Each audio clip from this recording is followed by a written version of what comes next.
Edmond's one right now. Sorry to hear that. Well, at least it's not Edmund. That guy's a crazy. Say what you want to say about Edmund being crazy, but he's not gay. He's not even obsessed with the back door. Well, he certainly didn't support Karen Bass. He supported Spencer Pratt. Well, I got you on that, Adams. Sorry, can't defend you there. MG. Can I get a green bean for a second? This is not my space. Serendipity. Just give me a green bean for a moment, please. She'll kill me. I can't do that. Florida, don't you know that I'm also here anonymously? You can kick the gay person out, but you can't get the gay out of yourself. Isn't that right, Florida? Yeah, have you noticed that there's a dearth of quality people in this world lately? I've been noticing there's like everything from customer service to like just people serving you at restaurants, unless you go to like the really, really high-end stuff. But it's like, what the hell's going on in this country? Have you noticed that, MJ, or am I just delusional? No, I've noticed that. Like, I used to be able to go into a store and say, excuse me, can you, oh, yeah, sure, come over here, sir, let me show you. Now, when I go in, it's like, as soon as we get, it's over there. And they're looking at their phone, you're like, all right, well, could you help me? All right, yeah, come on. You're like, oh, I'm really sorry to bother you. Was there something else you were doing that was like, no, it's okay, I'll be there in a second, thank you. Sorry to hear that, King Nav. Jesus, where are you going shopping these days? Center, they turn around when you're purchasing and ask you to give a tip. Who tips someone at a retail place? Come on. It's to improve performance and service. It's an acronym. Come on, dude. To be anti-tipping is to be anti-American. This isn't Europe. This isn't anywhere else in the world. You got to tip. Come on. Well, look, I'm all about the tip, especially the one that won the Knicks championship. That's right. Let's go. Go dances for Muslim men for tips. So this is the topic that affects me. Claudia, when you went to Iran to your history revisionist conference, did you tip the racist anti-Semite who put on your neo-Nazi organization seminar? I don't speak about that, Alistair. Well, I had to call the Department of Homeland Security to make sure that you're on their watch list, so just wanted to FYI. Well, one of the people they did get a visit from the FBI. Yes. Well, I was not one of those people, but yes. Who did? This is none of your business, dude. Yeah, but you're making it public, so. Robert Taylor in San Diego, Nora Bandora's ex-fiance, who went to Iran here with Cadillo.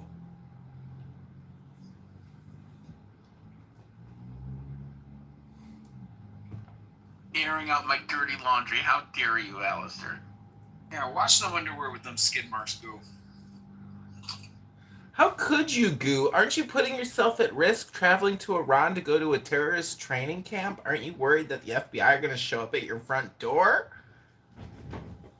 That's crazy. That's crazy how this guy remembered that, because I mentioned that in passing and somehow he fucking remembered. Well, because it was recorded.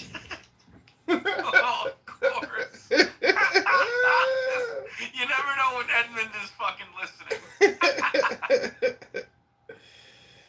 Yeah. Well, definitely wouldn't go over there now, but yeah. That was an interesting event.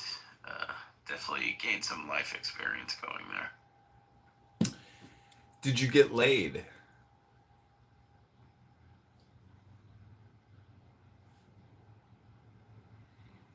Sorry to hear that. Well, good. The last time you had a girlfriend, what was she? Invisible. Ethnicity-wise? Yes, and religion. She was like Puerto Rican and something else. Yeah. I'm assuming she was Catholic. I mean, yeah. You didn't even bother? I mean, that's sort of like the default, right? I mean, I don't know. Yeah, I don't really speak about. Did you guys read Howard Irving to each other at bedtime? I'm surprised he actually lasts. He's lasted this long in this room. Okay, they keep him though. This guy is a clubhouse legend. Do not kick him. I don't think he's a legend, but I wouldn't say that. Allegedly. Like, look at all the archival audio he's got of this godforsaken app. I'll be back. I'm gonna go to a space where he's not welcome, where the black people are. Sorry to hear that, Dr. Adams. Tell Karen Bass I said hello. Belgium scored. That's no bueno. Before I leave, I just want to say, regardless of whether I'm a Republican or a Democrat, Yeah, but you voted for Karen Bass. You don't count. at the end of the day, I'm voting for somebody that is something that Kitover could never be. A candidate that actually has a chance at winning. So at the end of the day, I can regardless of who I voted for in my election, he will never be anywhere in the realm or the spectrum of any of those successful people that actually have a chance at reaching. Projection says what, faggot nigga? Nigga faggot says projection says what?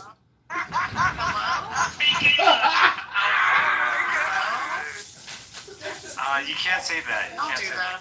I just said it. Yeah, you should apologize. Just remove him. I mean, even if MG, Really? I have a thick skin. I Because can't. This is MG, let me just land on this. I have a thick I was skin. talking to John. Because at the end of the day, he can call me all the names that he wants, but guess what? I can't even call him second, third, or even fourth place because the motherfucker never even had a chance to be in the top 10. So at the end of the day, you could continue to call me all the names that you want, but guess what? No, none of us on stage could ever call you a winner. Well, I want to take back the N-word. I just want to call you a faggot. You called him the N-word just now? Yes, I called him a faggot nigga. Nigga faggot. I don't know what to do with this. It's not my fault. What's wrong with you?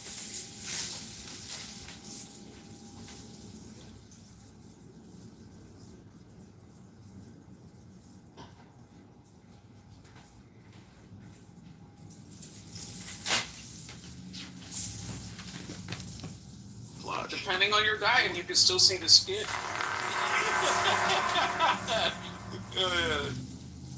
Well, I have a feeling you guys. I got this. Don't.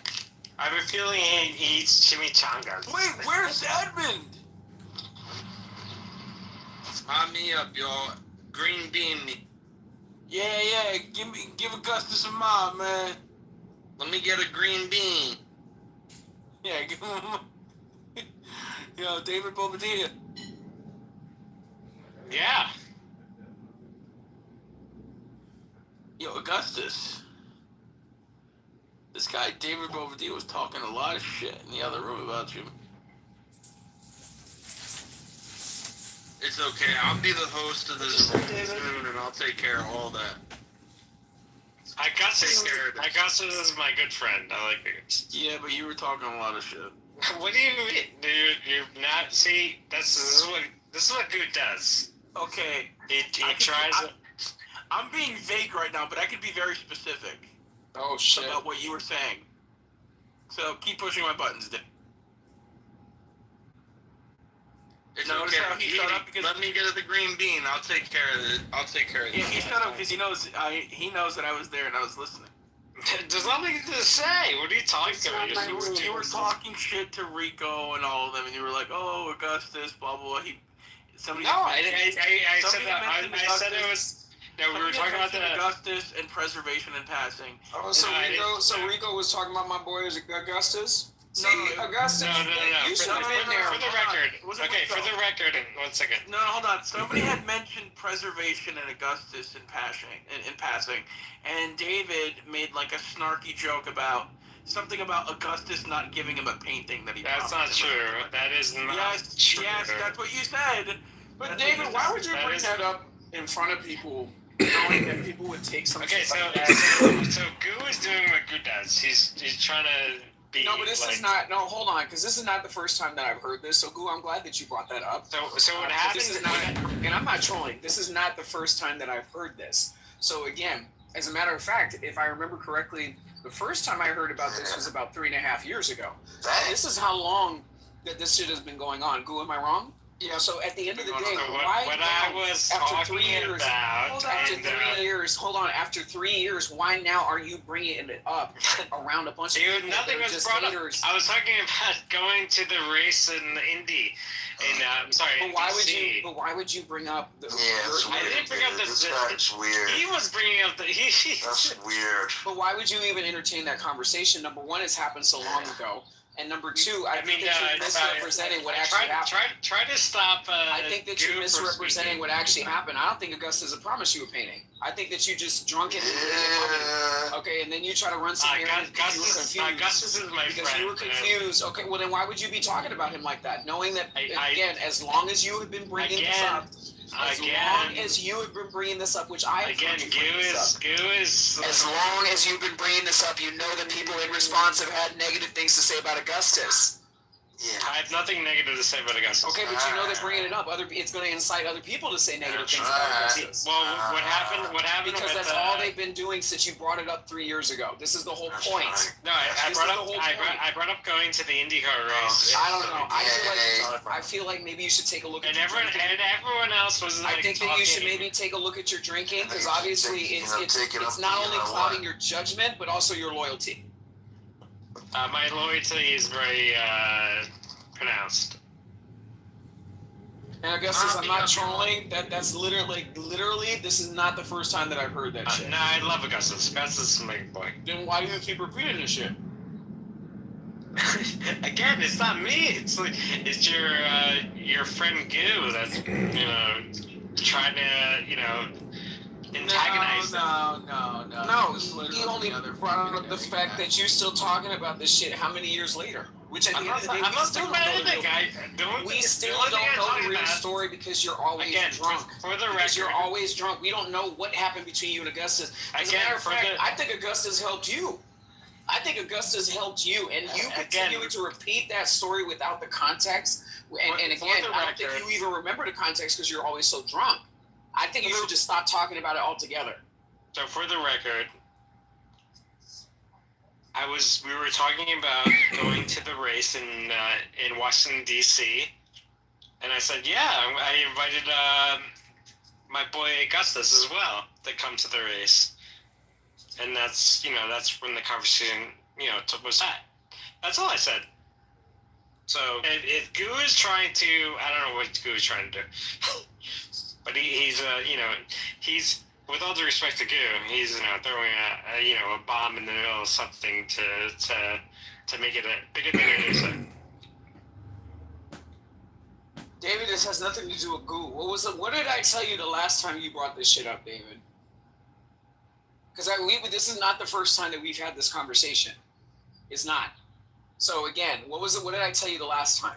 If you have an issue with whatever it is that you and Augustus were discussing, I don't have any issues with Augustus. Augustus then is why my are you still friend. talking about it? So then why are you still talking I'm about not it? talking about anything. Other people, for some reason, other people like to bring up different topics. Not me.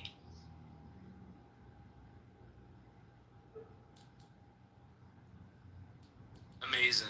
Mind me up, y'all. Yo, Callie, mind me up. Let me get that green bean, you know what I mean? I would if I could. I don't have that authority. Serendipity texted me. She told me to go. She said, mind me up. Really? Mom, you up? We mod him up. Let's go. That's right.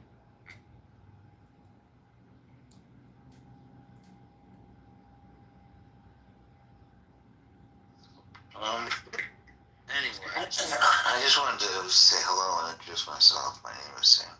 Thank you. Optics, Sam. Amazing. Yeah, nah, so this is the truth. You guys want to know the real story coming from me? You want to know the forbidden knowledge, yes or no? Yes, sir.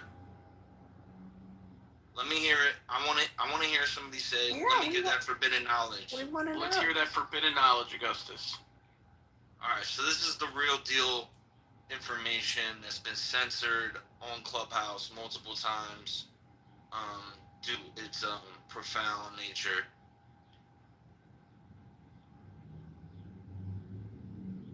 David Bobadilla.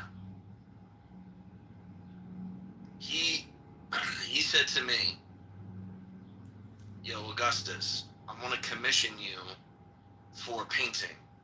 Augustus, you don't have to explain anything.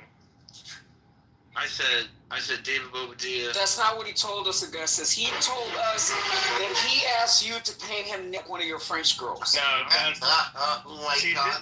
He said, Augustus, I want you to have me wear This this is why and rumors start. only People this. like, And you told him I don't swing that way, so you agreed to do something else. Because we know you, Augustus. I knew you wouldn't do that. They trick you into doing something weird. But go ahead. I'm just correcting our understanding what David had been. The painting lies. Like obviously, don't listen to So Dr. Adams. weird. Don't listen to Goo. Don't listen to all these guys are like. So what are you trying to do? You want Augustus to hate me? Is that what you guys want?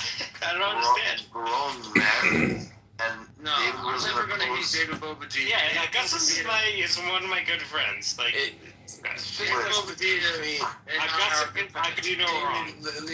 How does this saying you were gonna post? You're gonna post. One mic on me. Go ahead. One mic on me, Sam. Yo, that's right, buddy. Gotcha. Hello? Word. Hello. Amazing. So, alright, this is the backstory to how we got to the let me get a painting part of the story. The backstory was I was broke. I found out that my friend David Bobadilla was rich. So I was like, yo, David Bobadilla, I'm broke. Let me get a couple $100. He was like, I got you, bro. And then I did it again. And he was like, I got you again. I was like, you know what, man? I feel like I owe this guy something. So when he asked me to paint him a picture, which, mind you, my paintings go for $10,000, I said, you know, my paintings, they go for $10,000. For you, I would do it for $5,000. He was like, that's a little steep. He was like, I'll throw you another $250. I was like, you know what? Deal. So I ended up painting this picture that took me 10,000 hours. Mind you, if I was getting paid $1 an hour, you know, I would have only made $10,000, let alone, you know, minimum wage, right? Minimum wage is what? Like $7, $8 an hour or something, maybe $25 an hour. So we're looking at like something like 10,000 times 25. What's that? $250,000 It's awesome. One mic on me. One mic on me. So we're talking about a $250 deal that's supposed to be worth $250,000. So I took my time. Chicago Mayoral I said, candidate "Listen, John Kitover. I'll get you the This is a painting. I'll get you the podcast I'm painting. on. Go to Chicago Mayor Vote. I'm doing something amazing. In the meantime, you know, we can go party, we can have a good time, you know, it's all good, you know, we're friends. And at the end of the day, I'm sitting on a $250,000 asset you're getting for $250. So at that point, I finished the painting, Ooh. right? I invite David Bobadilla to my wedding. He comes to the wedding. The next day, I get a call. Hey, I need you to move to Washington, D.C. And this is coming from the government. I said, okay, no problem. I got you. I'm in the middle of moving, where I hire movers. One mic on me, Sam. One mic on me. This is the forbidden knowledge section of the show. And you need to respect that before I get a green bean and just kick you out the room. So, with that being said, I hire the movers, and I handled the painting poorly, and at this point, I'm like, you know what, David? The painting in the move. So, I've lost now $250 asset.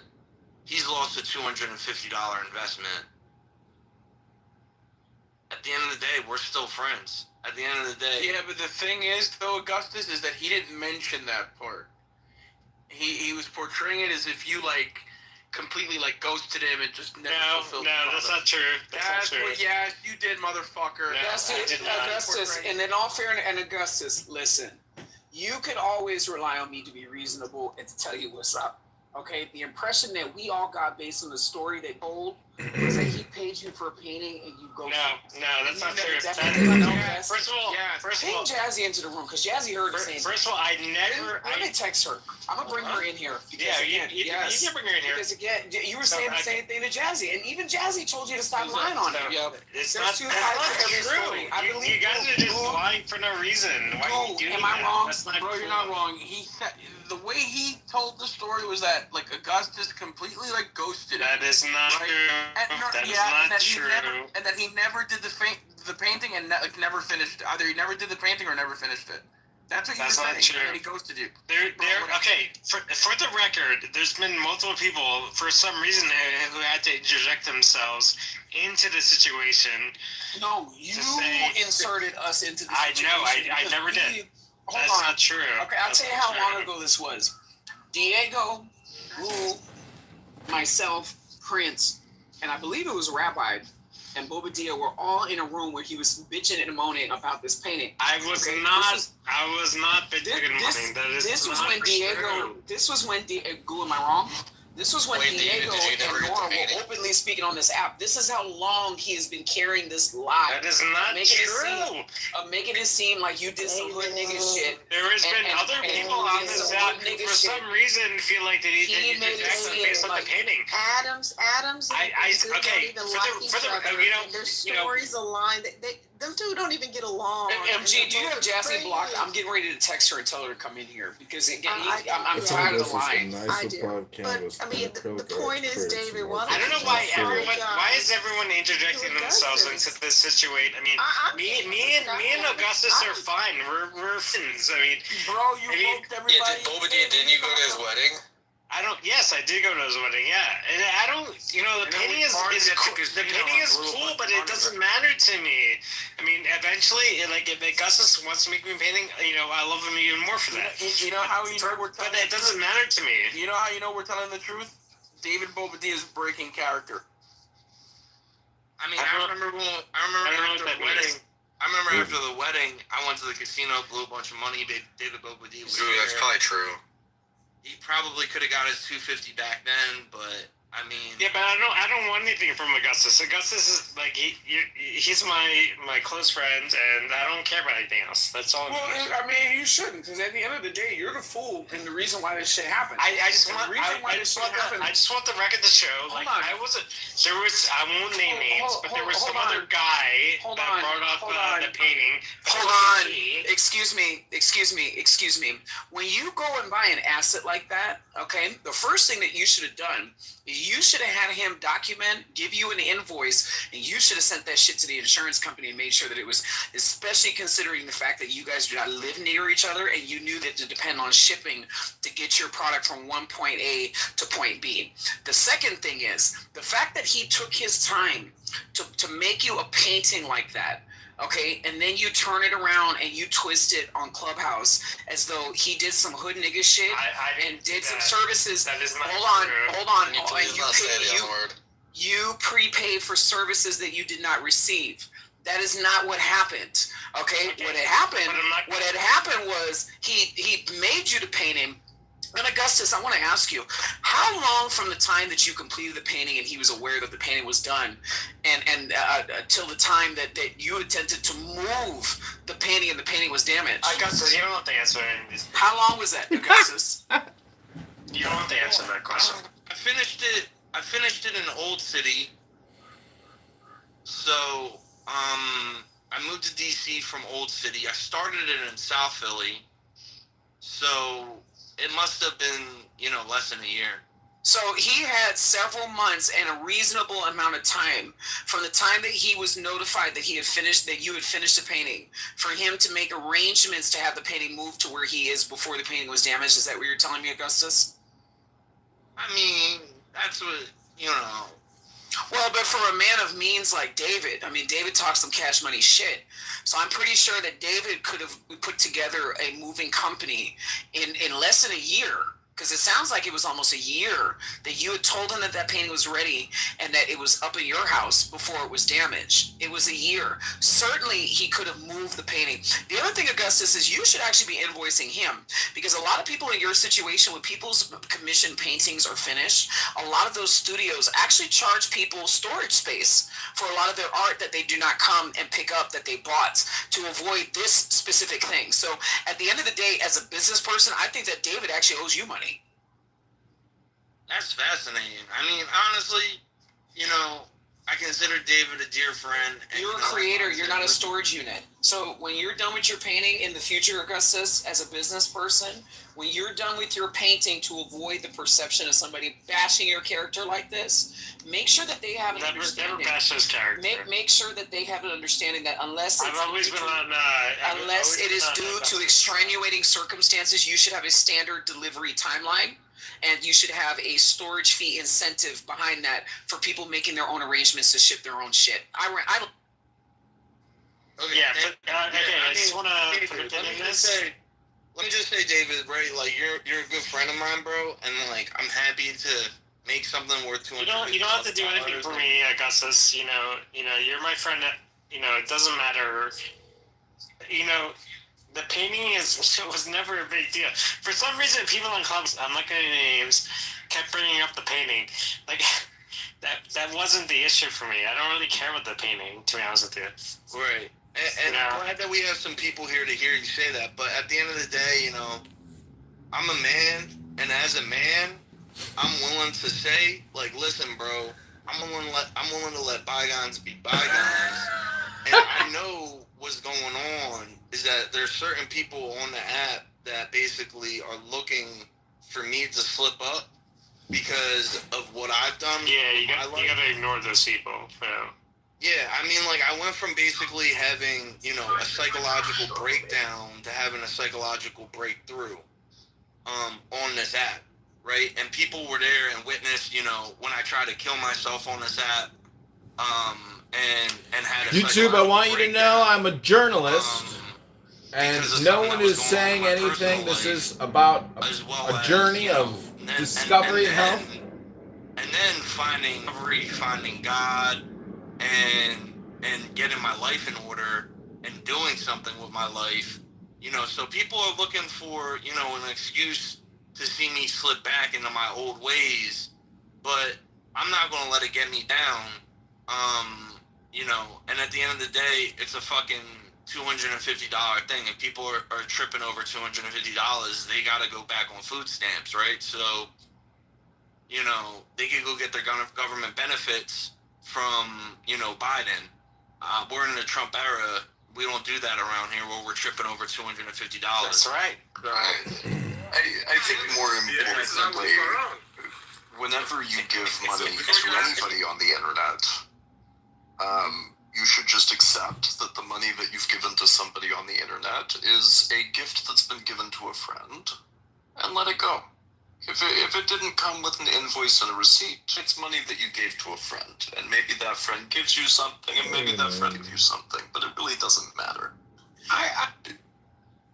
We did ball out a few times, David and I, in real life. Like, we're friends in real life, Yeah, we're definitely friends. Yeah, so like, again, like, I know Clubhouse wants to make a bigger deal of it. It's not a big deal. It's not a big deal. $250 is $250. I would give. Like, why would you? I know. $250. I don't think you would ever trip over. I would give Augustus $1,000 if he needed today. If Augustus texted me right now and said, like, send me $1,000, I would send him $1,000. I know. I don't need a penny for that. We're much more expensive. I'm good now. Like, I've got a lot of money now. I'm about to buy a house. Like, I'm good right now. Yeah. So When you're we good. first met years ago, I was not in a good position where I was ready to buy a house. I was like barely able to get by. I wanted to kill myself. Like, I hated my life, bro. Like, I had a fucked up relationship. I had a fucked up lifestyle.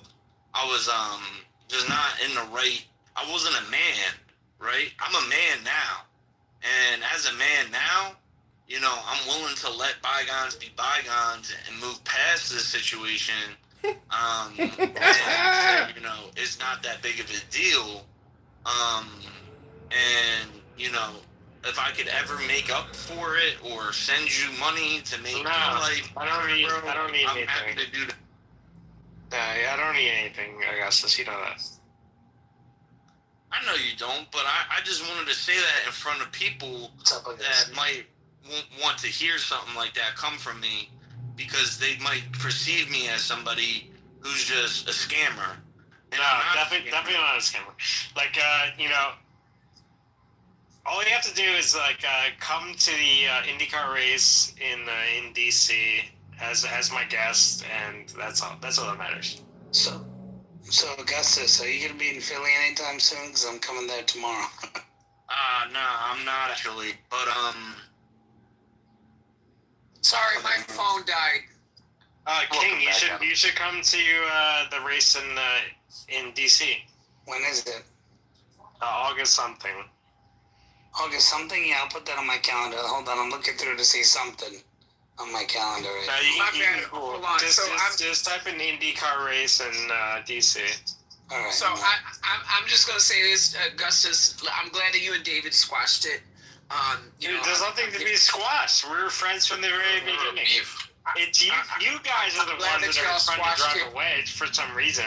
I'm glad that y'all squashed it. We were always friends. David, hear me clearly, okay? You ever do that shit to me, I'm gonna come after your ass, okay? Because I don't like the way you played in his face like that. And y'all can squash it. Y'all can squash it. Y'all can squash it. But the way that you moved in this situation, you guys can make things up, but I've never done the way you moved in this situation. I'm looking at you sideways. Still cool with you, but I'm looking at you sideways. If Joe Schmo is making things up in a room that never happened, I mean, that has nothing to do with So now you're calling me a liar? Augustus? Wait, So now you're calling me a liar. What does Joe have to do with this? He's been sitting in bottom right for a while. But I just sent Brigham an email, and he's going to send me $1,000 for future service that I'm not going to provide. Augustus? $1,000. I just want to tell you. You're back. Serendipity, mom me up. I just want to tell you, I'm so proud of you. We all love Augustus. I'm so proud of where you've been and where you've come. Thank you. And Augustus, I heard from someone I know in DC who works for Mike Lee. I'm not gonna tell you here. I'll tell you later. But he was saying he knows you really well, and he was really proud of your support for Maha. So nice. Great. Yeah, I'm like the only Augustus in C, so everybody's gotten to know me this year. Yeah, and he says you're, I think your wife, but he says the girl he's with is great. My wife is a beast. She had Secret Service pick her up today. I spoke to her on the phone. You remember just after your wedding? Yeah, I do remember. Yeah. Sweet lady. Yeah, she got picked up by the motorcade today. That was pretty exciting. First time. Nice. So, King, when I was at the wedding, Augustus' wedding, and I met his family and her family, like everyone was so nice. Everyone was so. You got invited, and I didn't get invited. I'm very upset. Sorry. No, I'm just kidding. Oh, good, dude. But yeah, there was everyone was like top notch, like really good people. You know, it's very rare. Like I've been to many weddings, and there's a lot of people that I hate having conversations with. But this wedding, everyone was awesome. Yeah, it was a big wedding for sure. I mean, it wasn't like a big wedding where I had like 300 people, but I had like close to 200 people. And I spent like a fortune on it. So I'm glad you came. I'm glad you had a good time. And I'm glad you got to meet my family. They're all good people, and my wife, she's amazing. She's next level, dude. So it's really cool you got to meet her. But yeah, no, like the stuff she's doing now is crazy. It's just next level, man. Like, I'm so proud of her. And you know, if I never had that breakdown and then find recovery and like get my life together, I would have never met her. And yeah, she's Italian. We had like a big Italian wedding. It was a good time. You know, it's like what happened with Jesus, right? It's like the more you fall down, the more you can come back up. Right. You know, sometimes you have to. Guy's so fucking stupid. Yeah, exactly. You have to, go to the depths. And, I remember Augustus's I'm not sure. first pitch to me about, hey, Naveen, I can make you shirts. I can make you shirts for your company. I was like, really? Yeah, I got that. I was like, all right, sure. And then I actually connected you, if you remember, to the guy who was ousted from the Republican Party in Long Island to make shirts for him.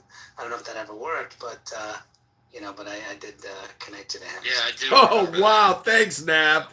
Thanks for the referral to a guy that never bought fucking t-shirts, you fucking stugats. We put this whole painting thing on ice for now. Yeah, dude, I don't know why people on this app are trying to, throw a wedge saying, what about this? What about...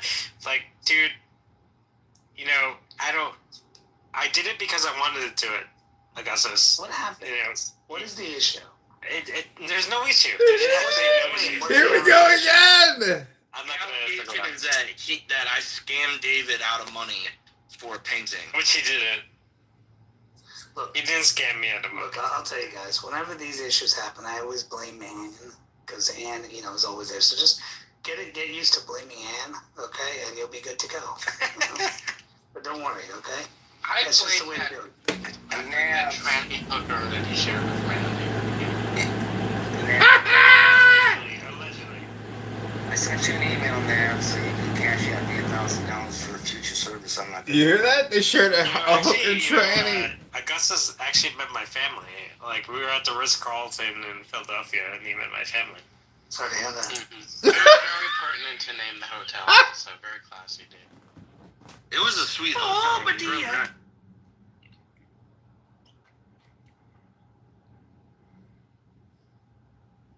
Yeah, no, it was a good time. Yeah, but Augustus, you don't have to give me anything. Everyone, as much as they want to say, what about this, what about that?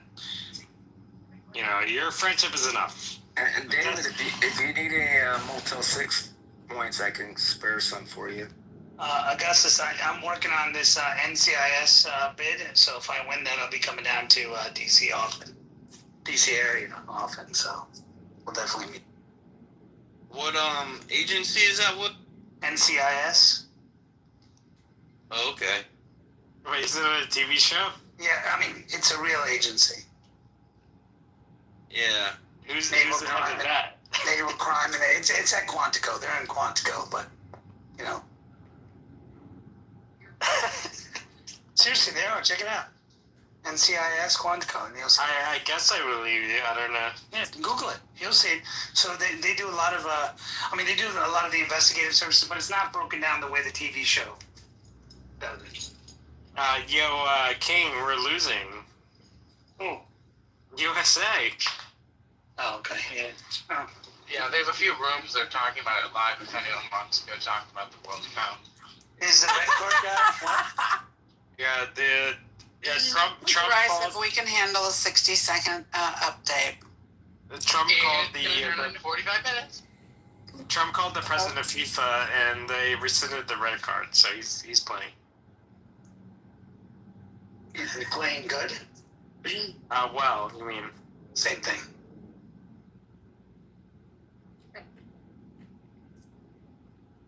See, Dryson? Just wait.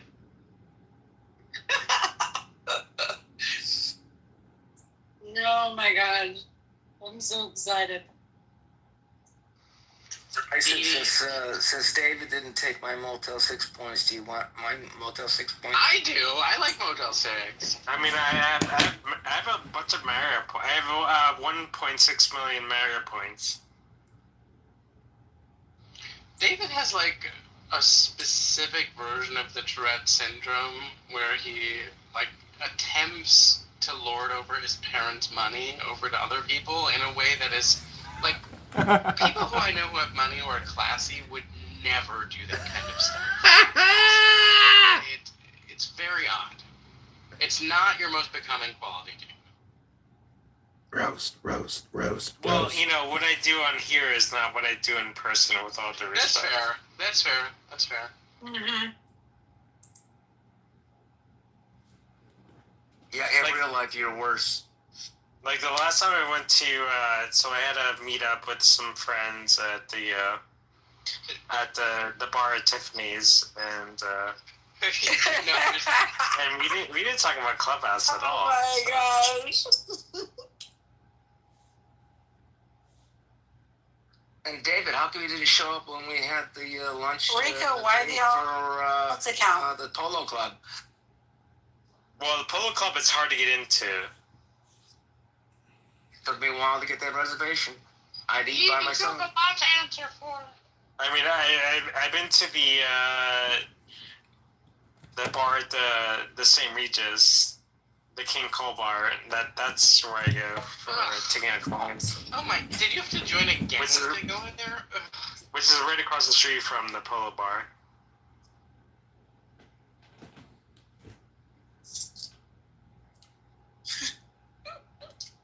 Teresa.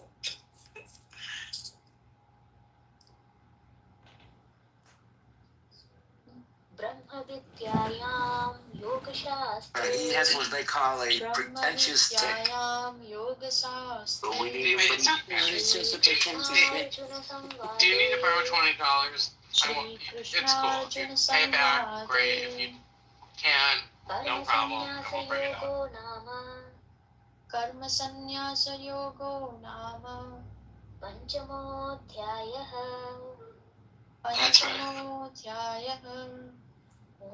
On a serious note, should anyone have $20? श्रीकृष्णार्पणमस्तु Yes. I'll zone you. हरिः ओम जय श्री धन्यवाद everyone. Shubhodaya and welcome to Daily Guidance of the Tell me also later. Thank you. We are reciting chapter number 5, 6 and 7 in lead and follow. The best Clubhouse bells toy was Doc just sending like some random person $100 just because you're wasted. Number 6, requesting all the devotees in the listeners panel that if you are in good space, Yeah. raise your hand and join this jap yajna. For any reason, if you can. He was like in the same mood that he's in when you just start shooting guns randomly. In front of you and chant along with us. We have also Bless put him. the room's title for your reference. Speaking of which, has anyone seen it? I've not seen. Somebody mentioned him earlier, and I think it was.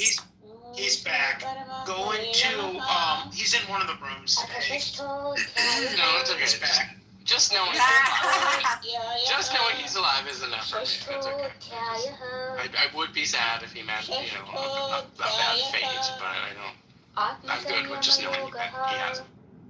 आत्मसंयमयोगः श्रीभगवानुवाच श्रीभगवानुवाच अनाश्रितः कर्मफलम्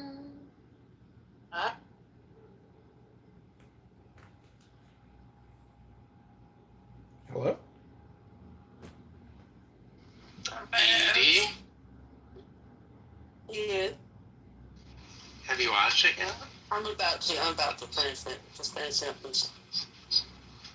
Okay, and you haven't taken any, sleeping medication, have you?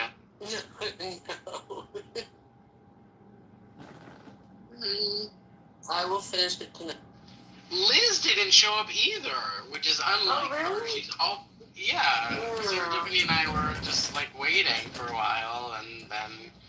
we presumed the worst, and we were calling every hospital in Florida, God forbid anything happened to Edie, she wouldn't be with us, and then... I didn't think I got one text from you guys except the original. I was going to watch it. Yeah. And then Liz didn't. We both pinged Liz. We still haven't seen her. I don't know what happened. I guess whenever you do watch it and we talk about it, we'll see if she's around. Yeah.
Did y'all actually talk about it?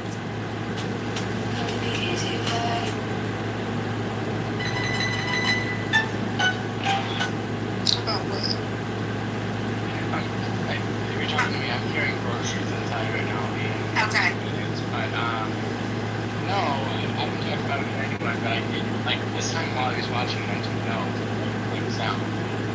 Wanted to talk. Thank God for all that.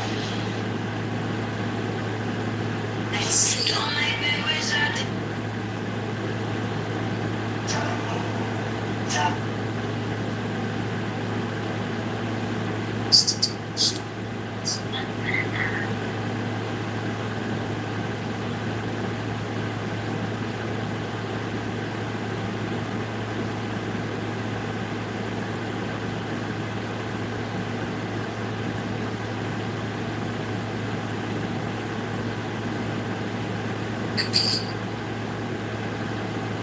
Try to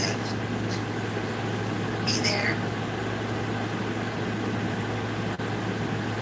Oh, he's carrying groceries. That's, yeah.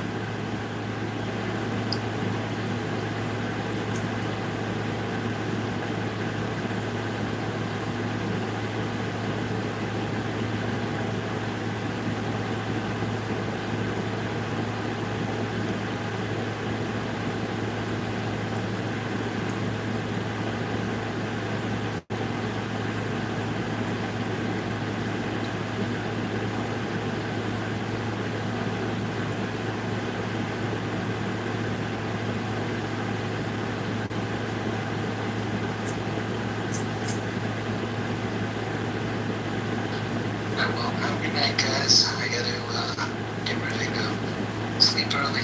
Go to Philly in the morning. Good night. Good night, everyone. Take care, guys. Callie, what were you saying? I just wanted to say I missed your game. I can't wait for you guys to play it. I would play it tonight if people were down, but it's really significantly improved since the last version. I think I'm at the point where I don't have to like really try to strong arm everyone to play the desktop version because I think mobile is a good experience now. Oh, wow. And like the reconnection, disconnection issue should be solved, and so I really want people to play it because I feel like I'm really encouraged like a third of people that are women to leave the workforce and go home. You're opening up job opportunities and you're solving some problems.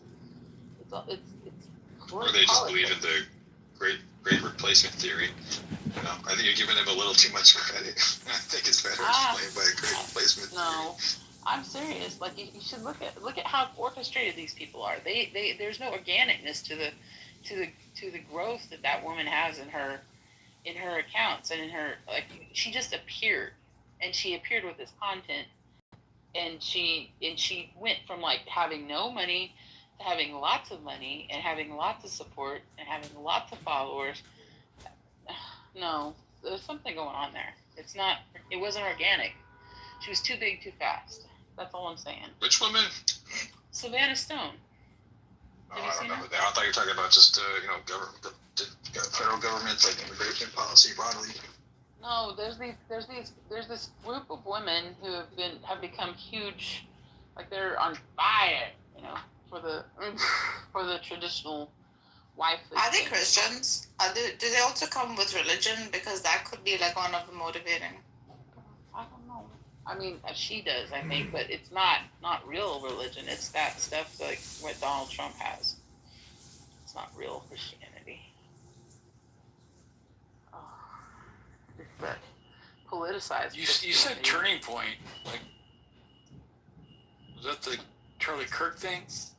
Yeah, it was the Charlie Kirk conference that they asked her to speak at that thing, but that's how she hit my radar, is because they hosted that in Texas, in San Antonio, actually. So that's how it hit me. Dude, how old is she? Like 12 years old? Did you see the girl? Oh gosh, I did. She's like 12 years. What are these Insta freaking twerkers? I don't know. You just told me I looked. She looks like one of these Insta twerkers. I know. Oh my gosh. Yeah. too rich, too quick is right.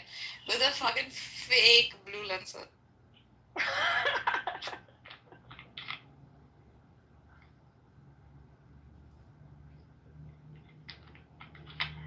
And lots of Korean glaze makeup, like bougie. I live with so much plastic around me. It's like my world is the Barbie girl world.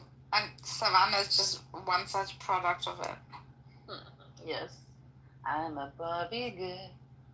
In a Barbie world. Wrapped in plastic. It's plastic. Oh fuck, who is this chick, bro? Who is she to come and like talk about do not vote, do not freaking work, as if she's worked a day in her life? Oh, you have to listen to her her justification for it. She says that the femininity of women is attacked by voting.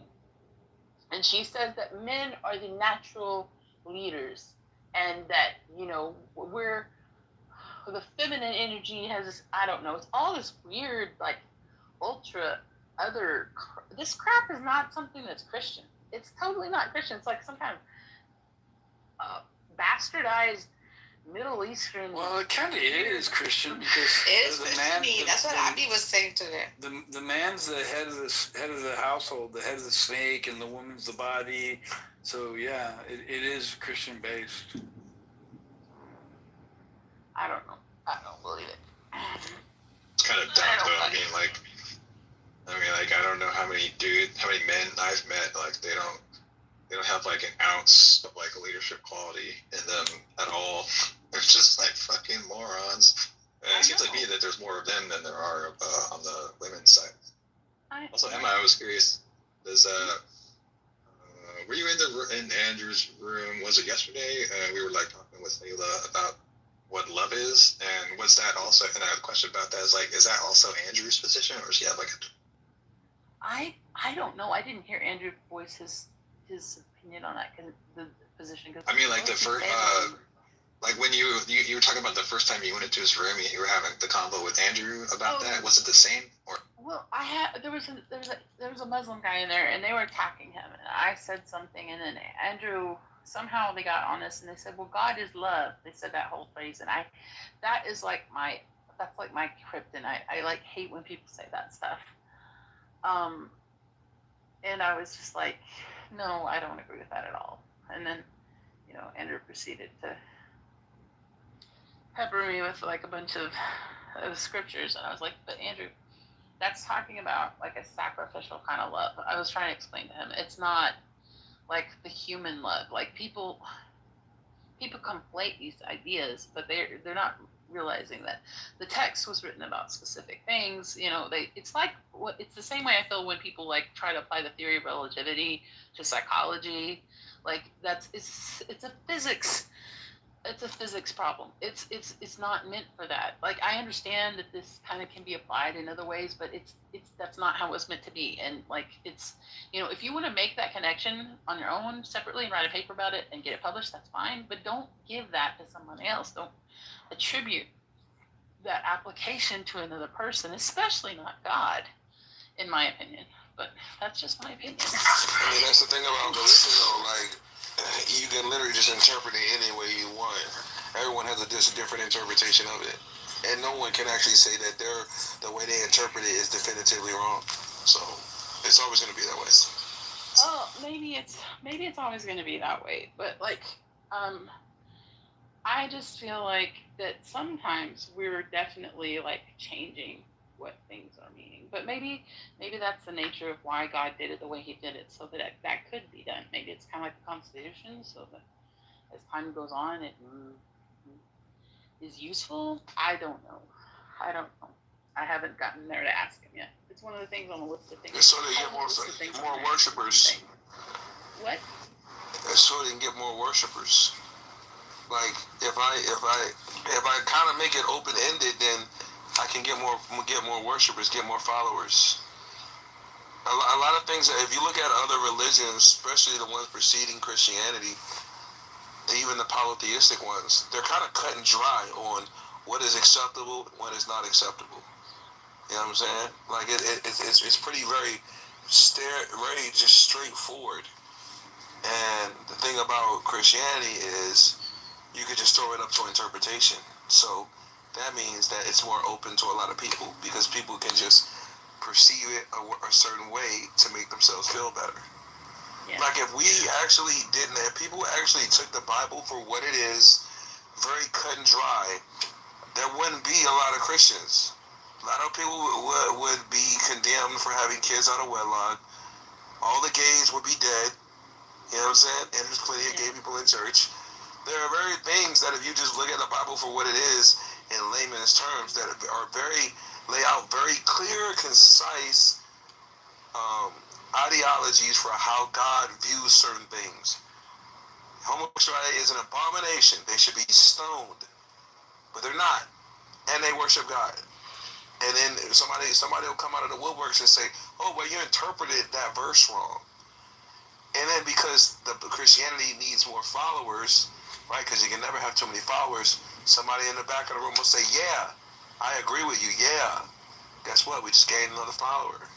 So that's how that is. You know what I'm saying? If you look at maybe Islam or something like that, those religions are a little bit more cut and dry. You know what I'm saying? If you're gay, you're getting stoned publicly. You know what I'm saying? So because those religions are a little bit more cut and dry, that's probably why they're looked at a little bit more harshly, and they don't have as many followers as Christianity. You know what I'm saying? So I think it's all about marketability, to be honest with you. Religion is just marketability.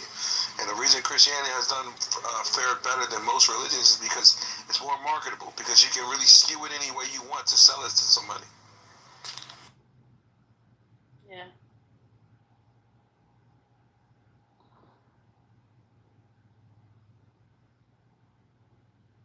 Yeah, it means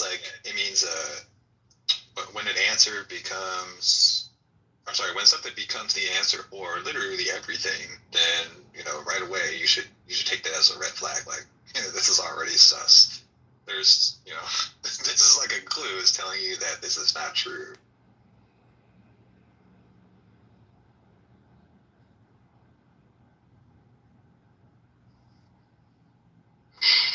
So what's the topic about? Racism in USA and patriotism? What's up? Who's that? I'm just trying to respond to the topic. I was trying to see what exactly is it referring to. Yeah, it's kind of old. I think that should when we got in here. I don't know what we're really talking about. I came in and I was chatting with my friends, but I don't know. We can talk about any of those things. They're all good topics.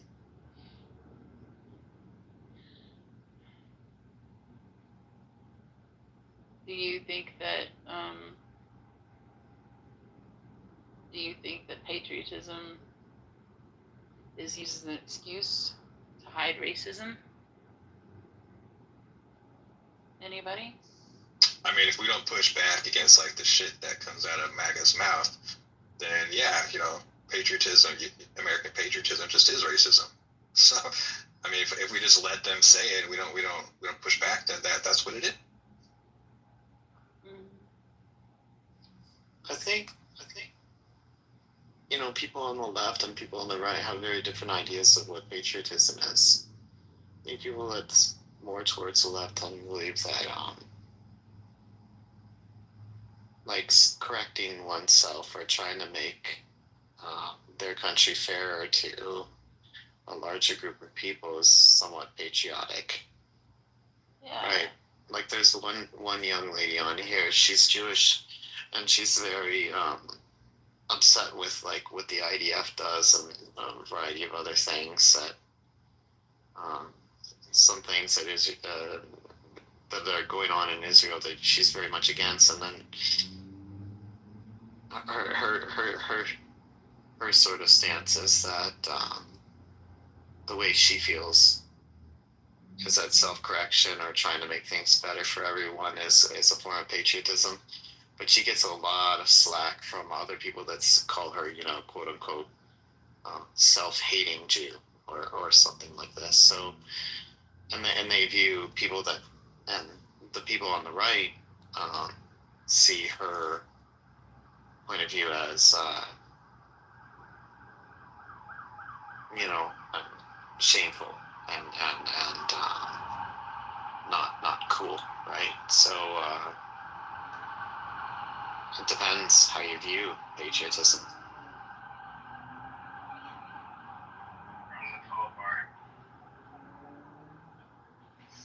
I think patriotism just means that like you love your country, and maybe but like where it gets weird is it depends on what you think your country is. If you think your country is racism, then patriotism means racism. I think where Matt is right is Matthew's right is where he said the idea that one wants to improve their country, like that could be seen as patriotic.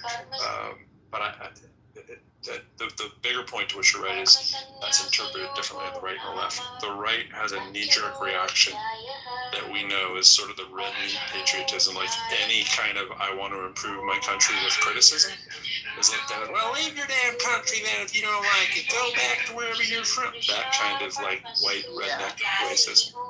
They don't think that they think that everything should go back the way it was. They feel like there's a perfect state that was once in the world, trying to claw our way back to that. Right. Like wanting to improve your country is a very patriotic act, and I'm very left. So I would say that's very much like what you would do as a patriot, right? You would call out injustices and you would say, because I care about the country I live in, I want this to improve. Not because I think the country sucks, entirely. Granted, make no mistake, there are large parts of our country that do suck, but that doesn't mean you hate the country and that you're not a patriot because you want it enough. But patriotism from the right is largely, I want to wave my flag and tell everyone to go back to their country with this very thin-veiled racism of that gets thrown in. I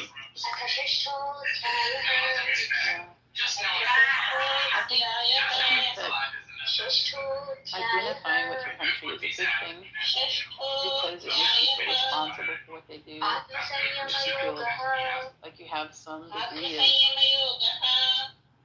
of obligation to make it better, like you're saying. But I think that when it becomes a symbol of like something that is dark inside of us, like with the hatred or just manifesting like all the fears that people have about the future and all the anger that people have about like previous generations that maybe misused resources and things like that. I feel like that when it becomes like a magnifying glass for this sort of feeling and sentiment, it's quite toxic. And so it's hard to sort out. Like I saw that on the 4th of July myself. I was down about some of the ways that so I watched this one video about some stuff that was going on right before, and I ran into people that were being really negative when they were shooting off the fireworks and stuff like that. And I just I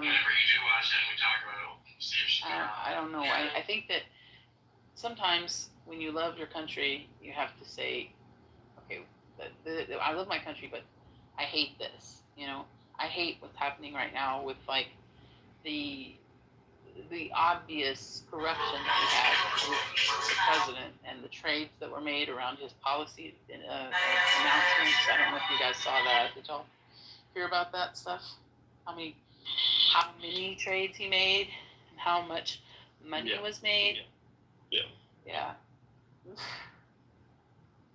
It's hard to keep track. It's just so frequent. Yeah, and so many other things going on. I mean, about a month ago, they seemed to be like every other day. Or 2 months ago. Well, they were supposed to have these people that watch like the trades and stuff. They're trying to change that. They're trying to change some SEC regulations right now. It's just like. But it's hard when you get rid of the person the day before and then you make the transactions. Yeah.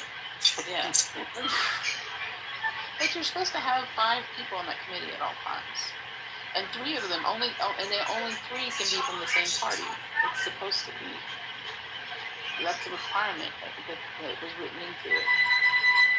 Which means a no 4 and 1, a no 5 and 0, right? Yeah. I don't know. Yes.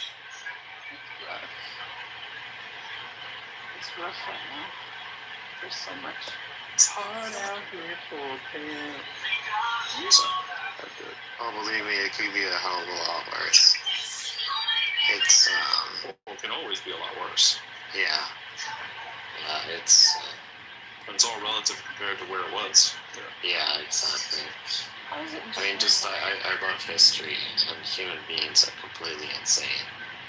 They'll see things. I remember one of the first books, like, ever remembering in my life, reading it was like, oh man, my dad was absolutely obsessed with the wars and the bad things that human beings do to each other, right? So he had shelves and shelves of books of like World War II. He was kind of obsessed with the Nazis, and I'm not saying he agreed with them, nothing like that. He was just like look at these great, look at what human beings can do, right? Yeah, like how did it happen, right? Yeah, no, exactly. And it's humans are dumb in groups. I think that wedding picture of Andrew is Nargis, you're breaking my heart, you know that? Nargis. And Nargis, but Yes. I think it was well done. I just wanted to see if Andrew is gay or not. Because he is. He has not reacted positively in any way or negatively. Was that your daughter going wait in the back? Yeah. I've heard him say enough things where I would say he's not. Yeah, he's not. I don't think he's married yet, though. I always kind of assumed he was, but.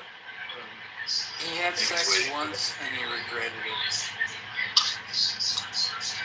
Well, that could still mean you're married. I mean, that's part of the course of you're married. He hasn't said he's married. I don't think that sounds very married. Or much less. That sounded very married. That sounds like a description of being married. That's pretty good. Once, twice, low single-digit number count, something like that. I regret it. I don't think he's ever been married. I think he regretted it because there was sex out of wedlock, and that's a sin. Terrible. And he's going to burn in hell forever. Can I get an amen, folks, ladies and gentlemen? You need guidance in your life. You need to follow Jesus. Come on. What did you say, Michelle? I said hallelujah. Oh, you know what song I came across recently? I think it's just so brilliant, man. No. That song is so good. Do you know The Hook by Blues Traveler? Oh yeah, that's a great song, dude. So yeah, it's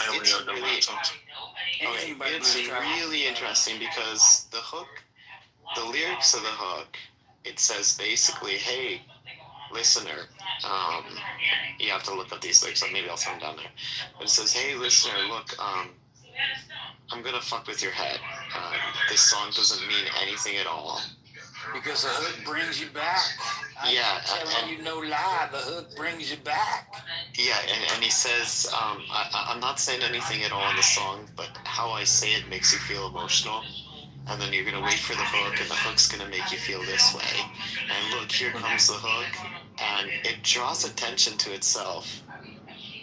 And it says, look... fast rap, suck it in, ring, tin, tin, oh, yeah. He's a great... That singer is amazing. It's so PC, it's killing me.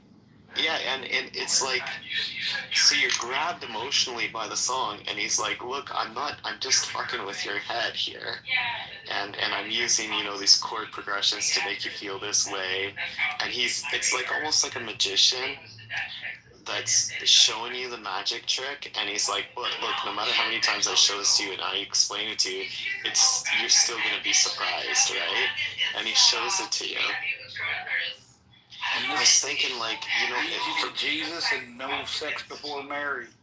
No, and then so, like, how we have this, everybody says, oh, the TV's, like, brainwashing, it's brain gut, and we know it's, like, it's all, what is it? It's all propaganda, right? But at the same time, it's propaganda, but it's still, not everybody, but it's still affecting our brains, even though we know it's shit. I don't know, I'll drop it down at the bottom. It's an amazing song, yeah. Any good drug, it's bad for you. It's like, people do it, this. Alcohol, it's all. Yeah. Yeah, it's fascinating. Because it's just like, look, here, I'm going to take control of your brain. This is how I'm going to do it. I'll explain it to you how I do it.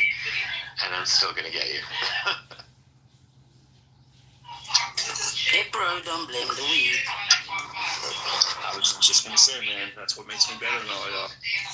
I haven't done any mischief. Don't mischievous. Stop your virtual signal. Stop your virtual signal. Oh, it's more than virtual signal. It's my general judgment of you all. It's a whole step beyond virtual signal. I am virtuous. That's not virtual signal. That's just technical. Oh, bro.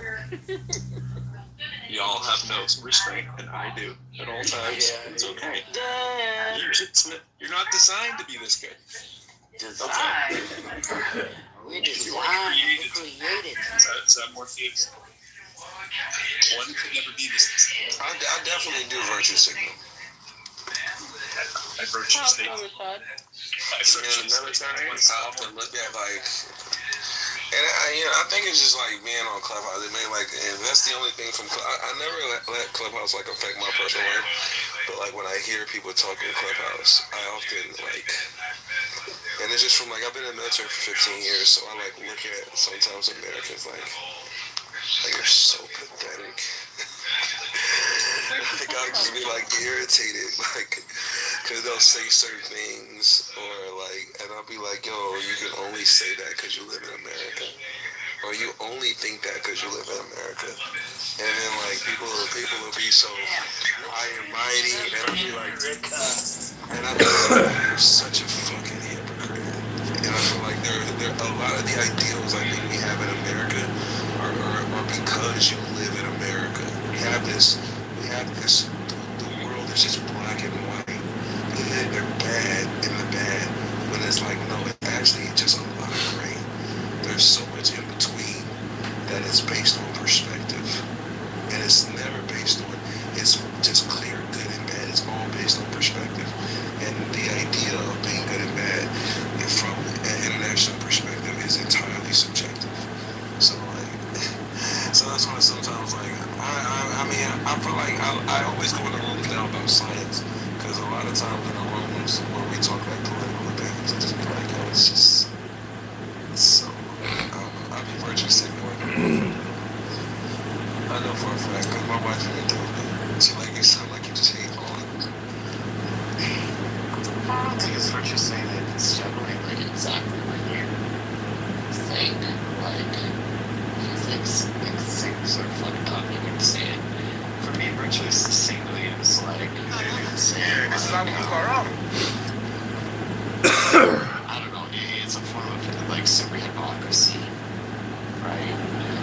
that's like purchasing.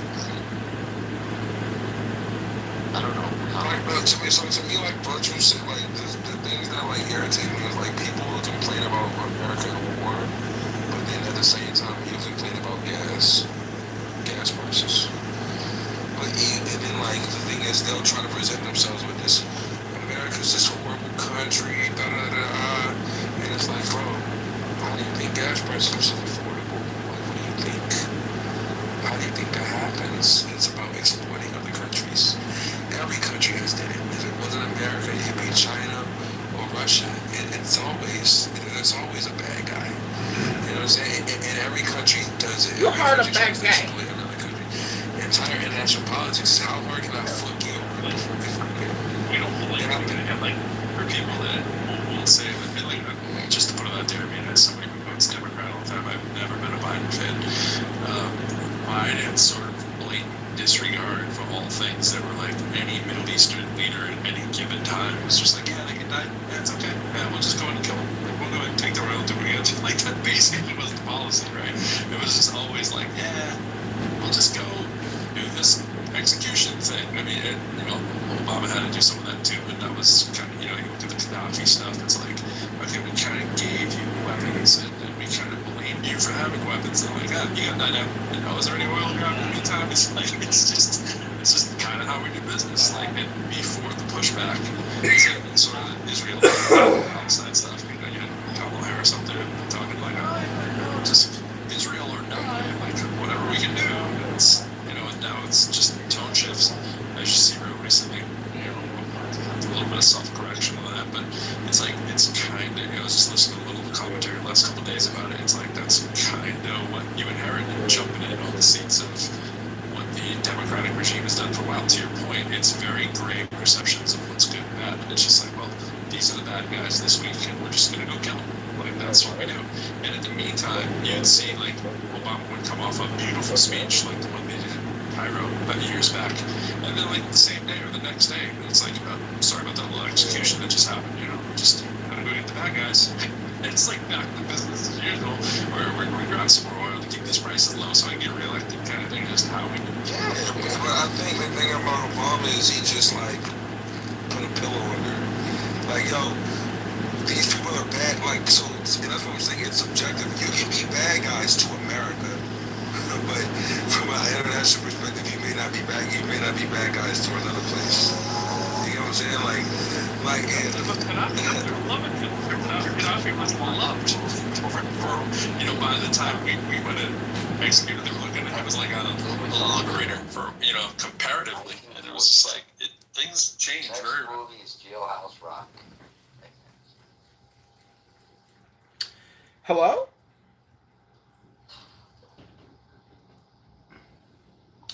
I'm producing a new movie called Hello. It's by Big Back Production Incorporated, produced by Dr. Adams. It's a tale about a girl with a big back who kept saying hello. She wouldn't accept no for an answer, so she kept saying hello.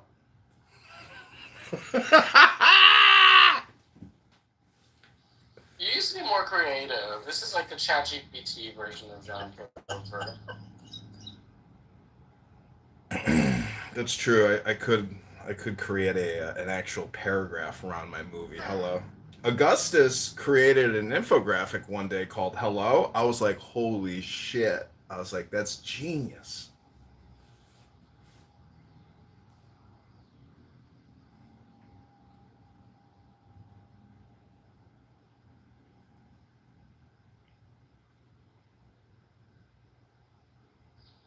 Trump's going to Turkey to try to solve Ukraine-Russia war, saying Putin's on the ropes. Susan.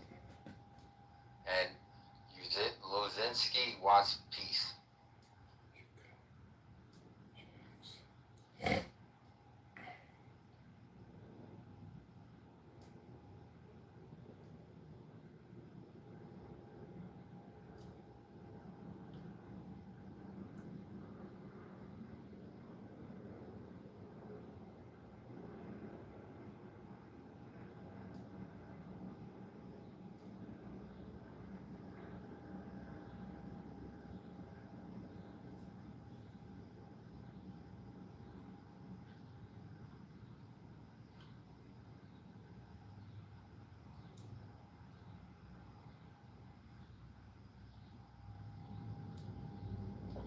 Next is the Charlie Kirk case, and the defense had one more sleeve. I gotta hear this.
Hello?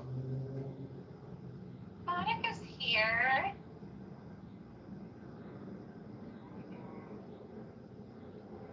Monica. Hello? A curious girl named Jazzy wandered the bustling streets of Clown House each morning, her bright eyes scanning the faces of strangers as if searching for a hidden puzzle. Whenever anyone approached with a question on Clown House, be it a simple greeting or a request for directions, she would tilt her head slightly, flash a mischievous smile, and respond with the same two words in an unwavering rhythm. Hello? Hello? It wasn't rudeness or confusion that drove her, rather, it was her quiet rebellion against the world's expectations, a playful code that invited deeper conversations or left others bewildered. Over time, her peculiar habit drew a small circle of intrigued followers, turning ordinary encounters into enigmatic exchanges that lingered long after she waved goodbye and vanished around the next street corner on Clown House. Hello?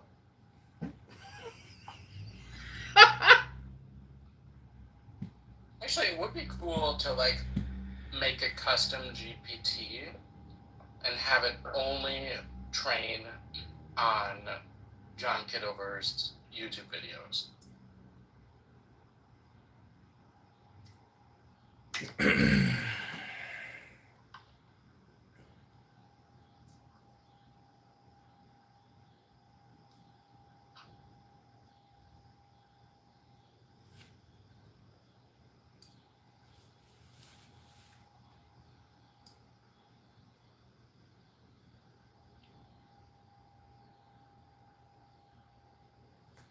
Well, there's great news. Graham Plattner has officially ended his campaign after a female caller let everyone know that he raped her.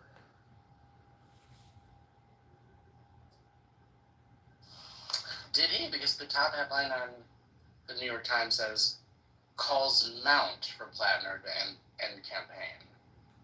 Yeah, like major Democrats are denouncing and pulling their endorsements and saying he should not be in the party. So Susan Collins is going to be the winner.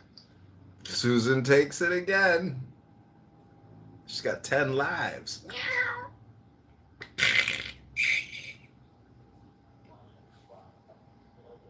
But she's not a true Republican. It doesn't matter as long as this guy's not in, because he's a fucking, piece of shit. And he's got Nazi tattoos and he rapes women and sexually, I don't know, whatever his communication was on Reddit. But either way, he's gone. He's done. This killed his campaign. He's done. I mean, he raped a woman. Raped her.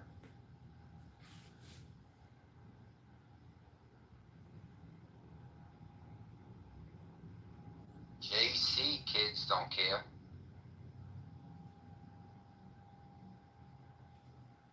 Bernie Sanders has pulled his endorsement. We were going to transform this country until I decided to endorse a rapist like Graham Plattner, a known neo-Nazi. Oh, Bernie Sanders can't even shave his face anymore without cutting it. The pickle farmer. You agree with me, Free Palestine? Free Palestine! Arabi, kef halek habibi? Habibi, brother, how are you doing? Good? Everything is good, brother. I saw Palestine is going digital because they'll never have a country. They've decided to create an online digital country. And it's so exciting. Oh, Yasmin is here. Hello, Yasmin. Bird honks. What's up? هلا حبيبتي ياسمين. What's up? How are you? How are you doing? Hey, Yasmin. Hey. What's going on? Chilling like a villain 24. Yasmin, can you unblock me on Snapchat, please? Thank you. I cannot, unfortunately, at this time, but maybe you could try again at a later date.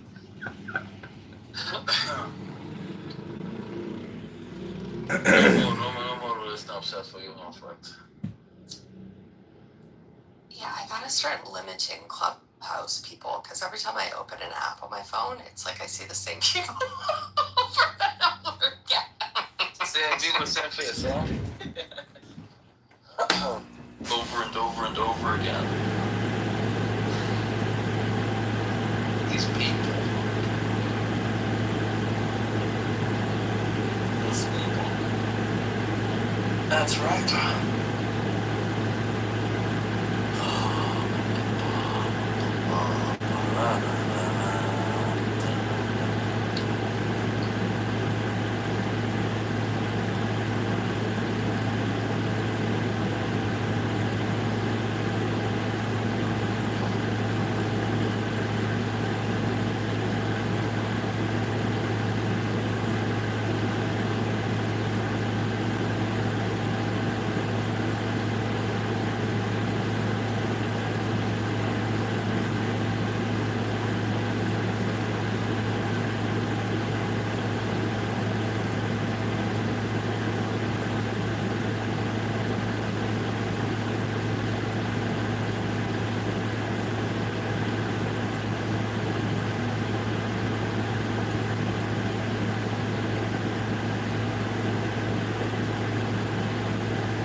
Out of here.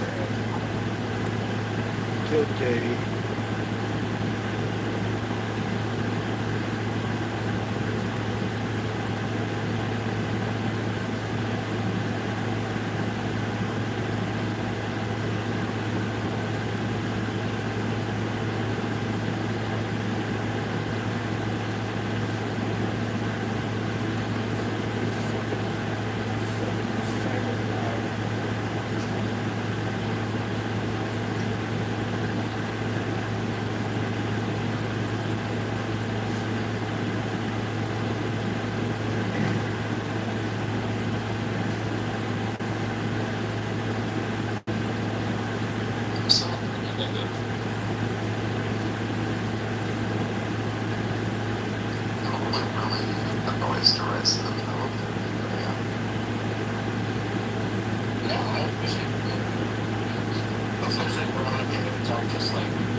I love regurgitating.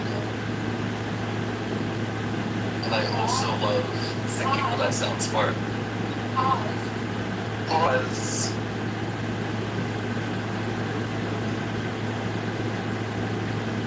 Well, nobody's perfect, but you're going better.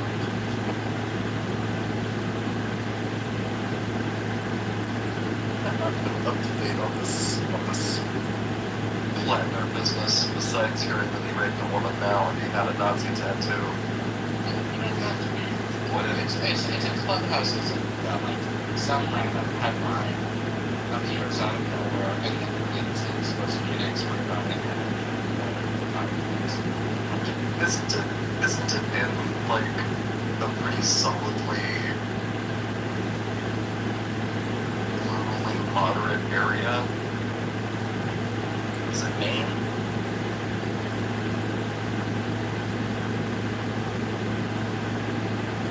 I don't know. If they wanna elect a Nazi rapist, I think that it's time for the Democrats to be allowed to elect Nazi rapists because we allow it in Florida all the time. Right, they said themselves. It's blue no matter.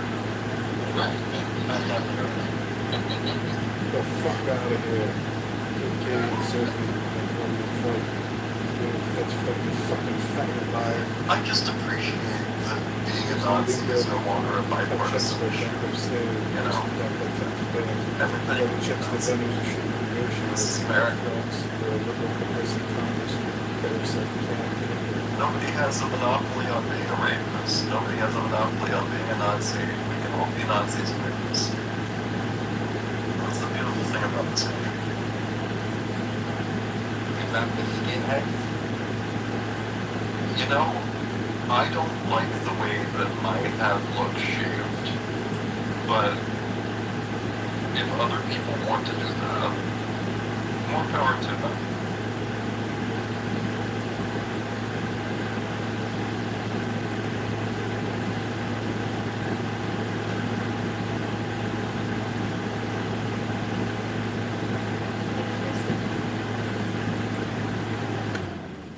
No, the game hasn't happened.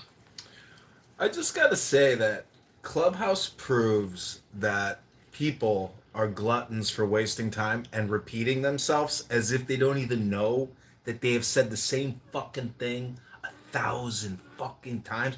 What's wrong with people? Did they get kicked by a horse in the head? Hello?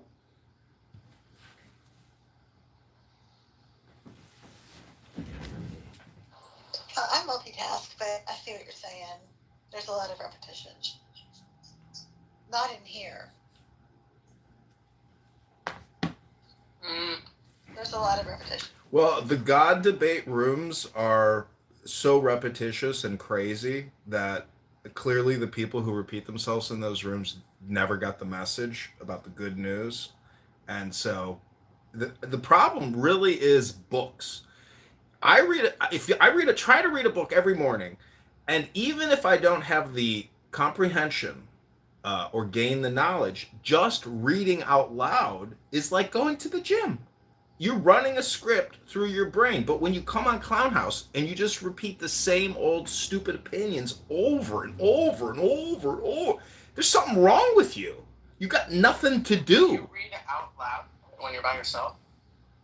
Yeah, I read and I put it on YouTube, and so I'm killing two birds with one stone. You sound kind of like a talk show host in Grand Theft Auto. Like when you're driving the car, listen to the different radio stations, and you get to the talk show stations. 100%. I was just playing that today, and one of the talk shows came up, and they were talking about legalizing cocaine or something, but the voice, I was like, is that him? It actually is one of the things that brought me on Clubhouse today. It's funny. That is funny. Yeah. So obviously you're excited for the new one. Very. I pre-ordered. Mm-hmm. I'm not, just in case they decide to release a disc version, which is possible. I'll get it anyway, but I'm just a boy, and I want to play my game. So.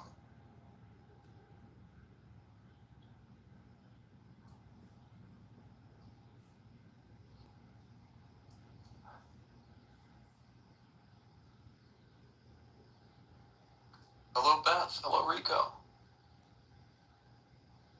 Shalom, Goyim.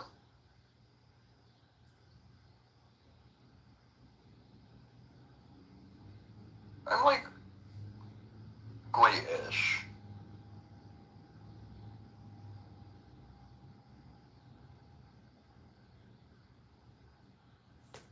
I mean, I was in a room. Jewish than the average American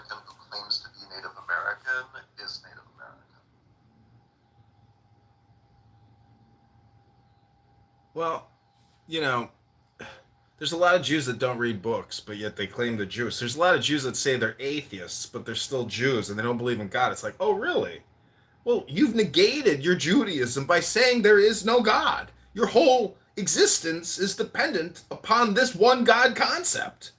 But you want to play your little game and say, I'm an elite intellectual. There's no such thing as an invisible sky god.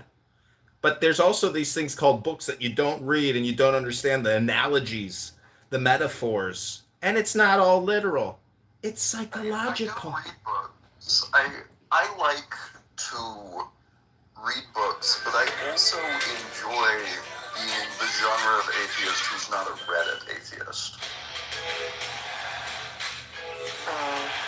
Well, just so y'all know, I'm Jewish.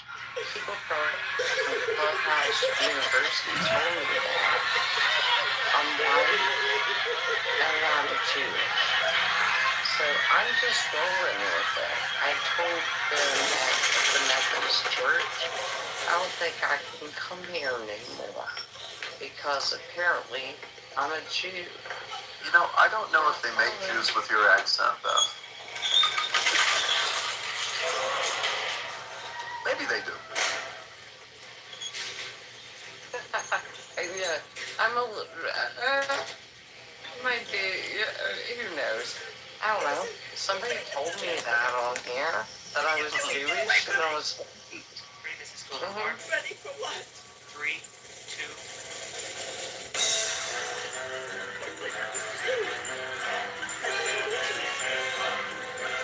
Derisive, do you have insight as to whether or not they make Jews with Beth's accent? I was trying to think if I ever met a Jew who had like a very southern accent. There's certainly Jews in the South, but I don't know about that accent. Yes.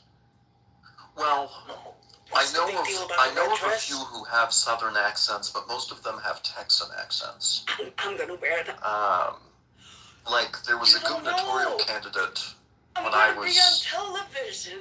a I got minor. a call and an application.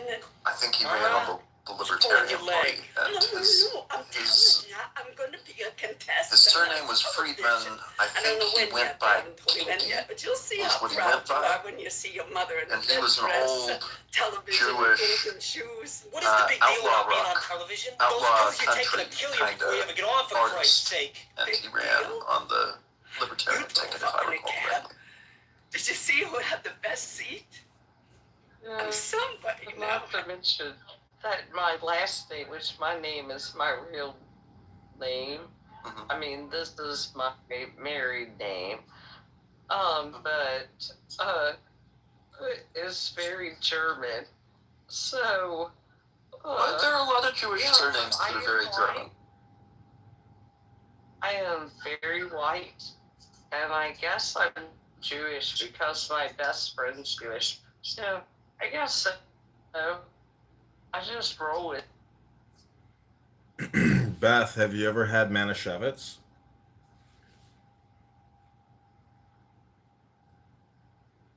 I guess not, because it. What? Have you had Well, it doesn't sound like you know what Manischewitz is, even though you're supposedly extremely white and Jewish. Manischewitz is a non-alcoholic wine. You might want to try the non-alcoholic version. It could do wonders for you. Manischewitz, they also do square matzo and soups and other holiday foods. No. I mean, I'm interested. I'm in bed watching a movie, but no, my friend, she never has even given me any Jewish food, so I'm kind of lost in the world. Respectfully to the Jews, I don't think that you're missing out too much. It's a lot of work being an Orthodox Jew. You have any idea how much work you got to put for? It's like your whole life is just doing stuff. You can never not do nothing. You're right, Derisive, I'm wrong. Beth, I would like for you to try gefilte fish. Well, that's gross, but... Ashkenazi Jewish food is very good. No idea. Go find a kosher restaurant near you, Beth. I'm sure the food is great. heard fish, and I don't eat. I'm not sure what you're trying to get me You're not a to fan eat, of fish? but Potato pancakes is good. Gefilte fish, it's an Ashkenazi delicacy. Have you had chopped liver? I don't know. No. When I picked up my best friend's daughter from Hebrew school, we go to Chick-fil-A. So I have no clue to what you guys are talking about. It's crazy how much if you just get the chicken salad at Chick-fil-A, the bag they give you with all the plastic, you're like, holy shit, I'm gonna destroy the world with a chicken salad.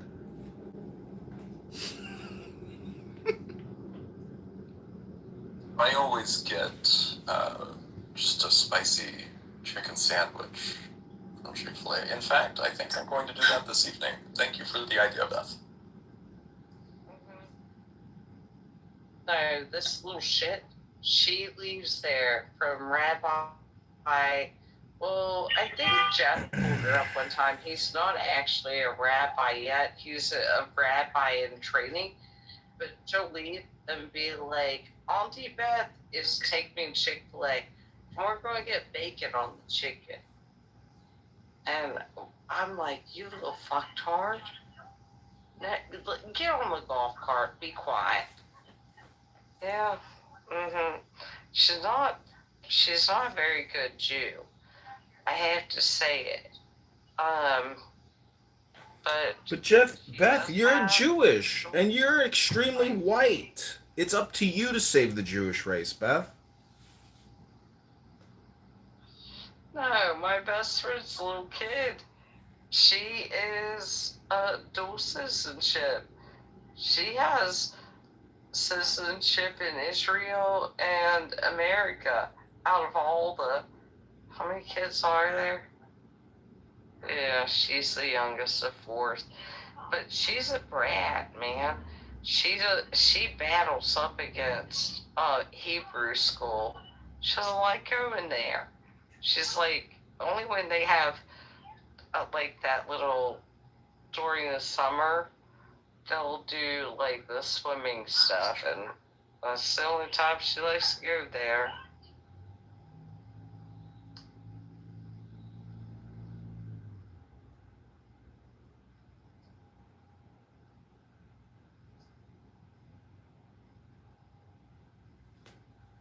Well, we've had a lot of rain in Chicago over the past couple days, and for 50 years, the city of Chicago has dug a giant reservoir underground tunnel system to prevent flooding. But guess what? The liberal progressive Democrats refuse to use it because they don't want the spill off into the river and all the pollution with the wastewater. So guess what? They flood your homes and destroy your house for the sake, to be environmentalists. Hello?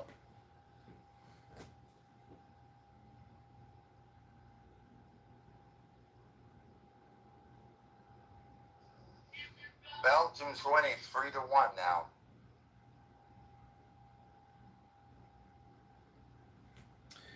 The guy that I ran against in Congress, he's like a huge FIFA soccer fan, and he's like a congressional delegate or something to FIFA. And I just keep commenting, no one gives a fuck about soccer.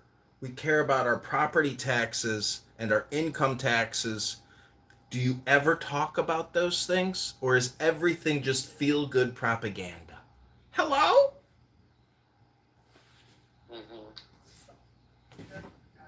I mean, I can't stand soccer. I think it's one of the most boring sports in the world. But I'll have to tell you, it has brought a ton of money into the United States. And if we're going to up some of our companies and restaurants that probably couldn't have survived after COVID, cool. Bring it here. I'll watch it. turn on every TV, your 19 TVs in your restaurant, and it draws in people, go for it. That's the way I feel about it. I don't even like to look at it, but it's making people money.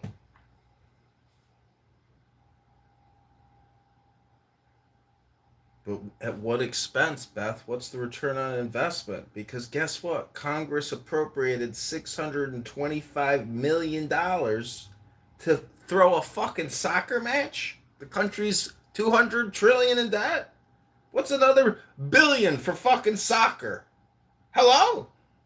Additionally, $250 million in counter unmanned aircraft systems to prevent terrorist drone attacks, and $100 million from the Department of Transportation for public transit enhancement in host cities. So we actually spent $1 billion fucking dollars hosting a soccer match. Was that a good return on investment for the little restaurants that survived COVID, Beth? What I watched this weekend, and I spent time with a Clubhouse meetup.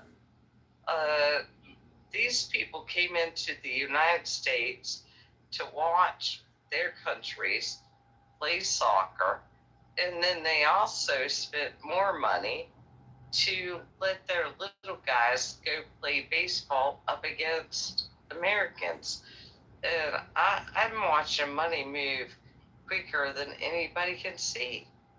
I was like, holy shit. I mean, these people are not coming here with no money in their pockets. They have spent a ton of money.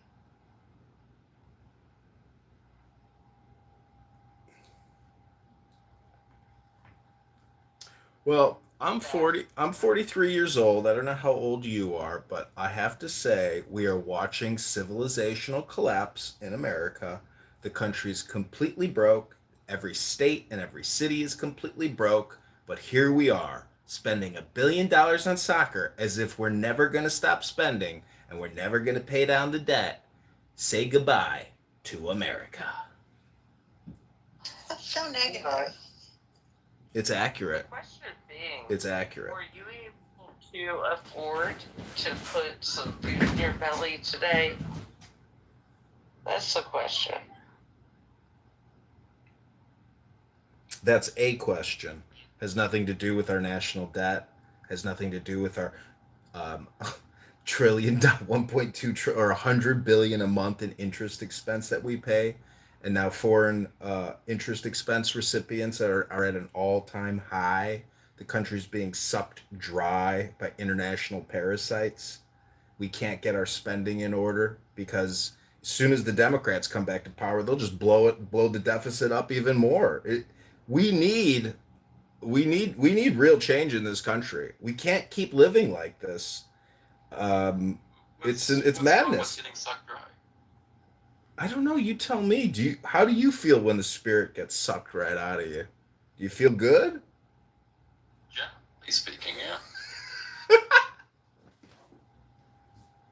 yeah. Can you confirm that, Derisive? What? I mean, I'm very political, and I am very right-wing, conservative, but some of the nonsense that gets talked on this app, how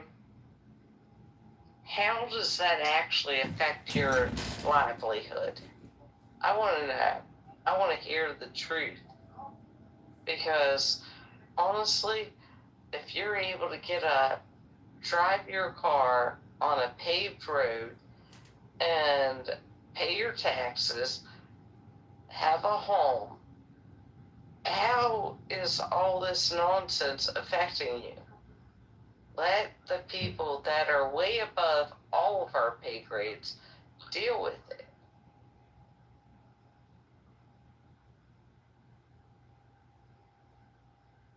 Yeah, I can share a little bit. I have to sometimes remove myself from the app and heavy discussions, especially about politics and stuff, because it is over my pay grade. I think there's a healthy way for us to read the news and express our views, but I think it gets to a point where there's that saying, the camel chewing the chewed, you know, like, you're just cutting your tongue up, there's blood in it, you think it's like, wow, let's say, like, oh, well, we're drinking something good, but it's actually just cutting your own mouth up. It really, it's disturbing. Thank you for that word salad.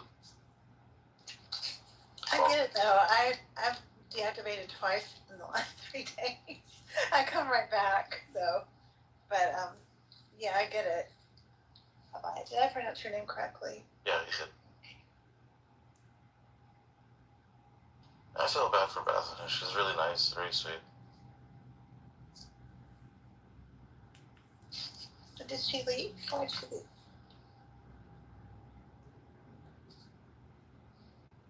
Because nobody was laughing at her jokes. No, they were jokes. She was being serious. I'm guessing she needed a disco nap. A what? A disco nap. Disco. I've never heard of that before.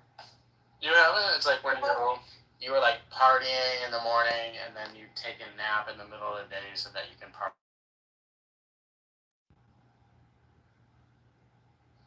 Yeah, but it's 10 o'clock at night.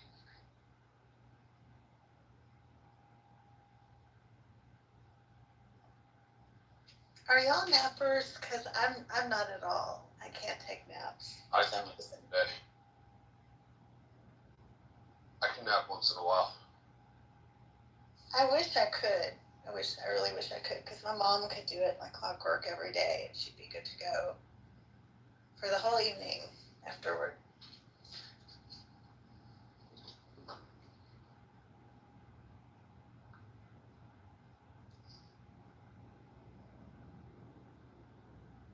My mother would only do them on the weekends, but like she would take her nap at like noon.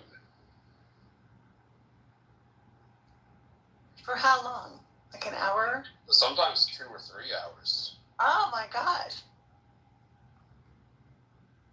It's like, do you plan on doing anything productive today? Like kids or walking your dog? Nope.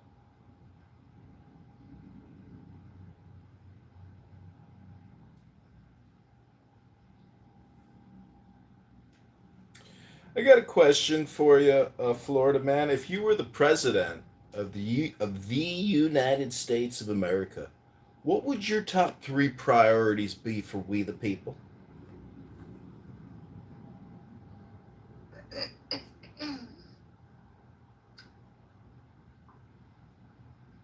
Removing dark money from politics,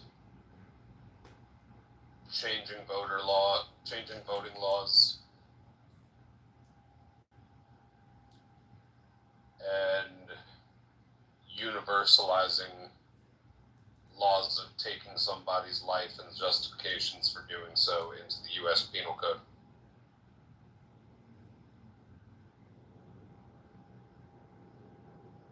What would yours be?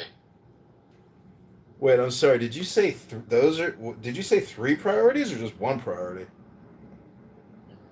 One would be removing dark money from politics. 2 would be changing voting laws to allow for like ranked choice voting.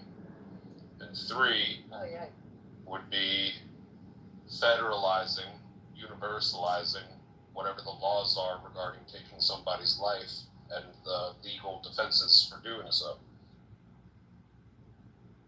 Did you like not take English in college or high school because it's not very like clear or succinct or definitive or specific? It's kind of like an alphabet soup. Like, did you eat Cheerios and SpaghettiOs growing up? Hello? Hello? No. Did you not understand what I said? Because that sounds like a you problem. Hey, I used to eat Cheerios with bananas in it all the time. What's wrong with Cheerios and bananas? I don't see anything wrong with it. I think it's very healthy. Well, yeah, I think Ann and I are not so far off. So we grew up where like it was okay to like feed children shit. And so, Ann, were you a regular Cheerios or honey nut Cheerios? Oh, regular.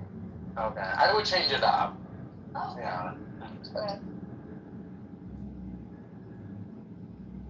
Well, back to what your three priorities are.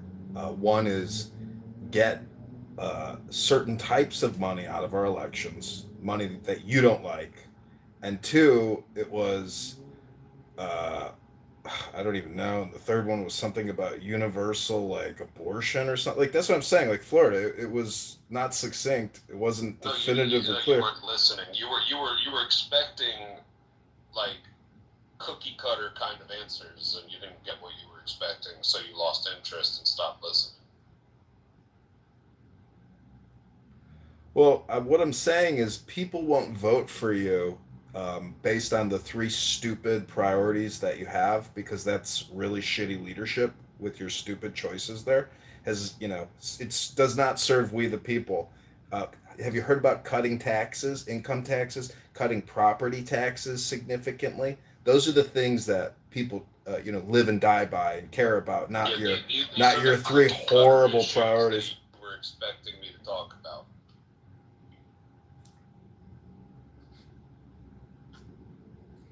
Do you know what ranked choice voting is? No, I don't. I do not know what rank choice voting is. Go ahead and explain it to me. Thank you.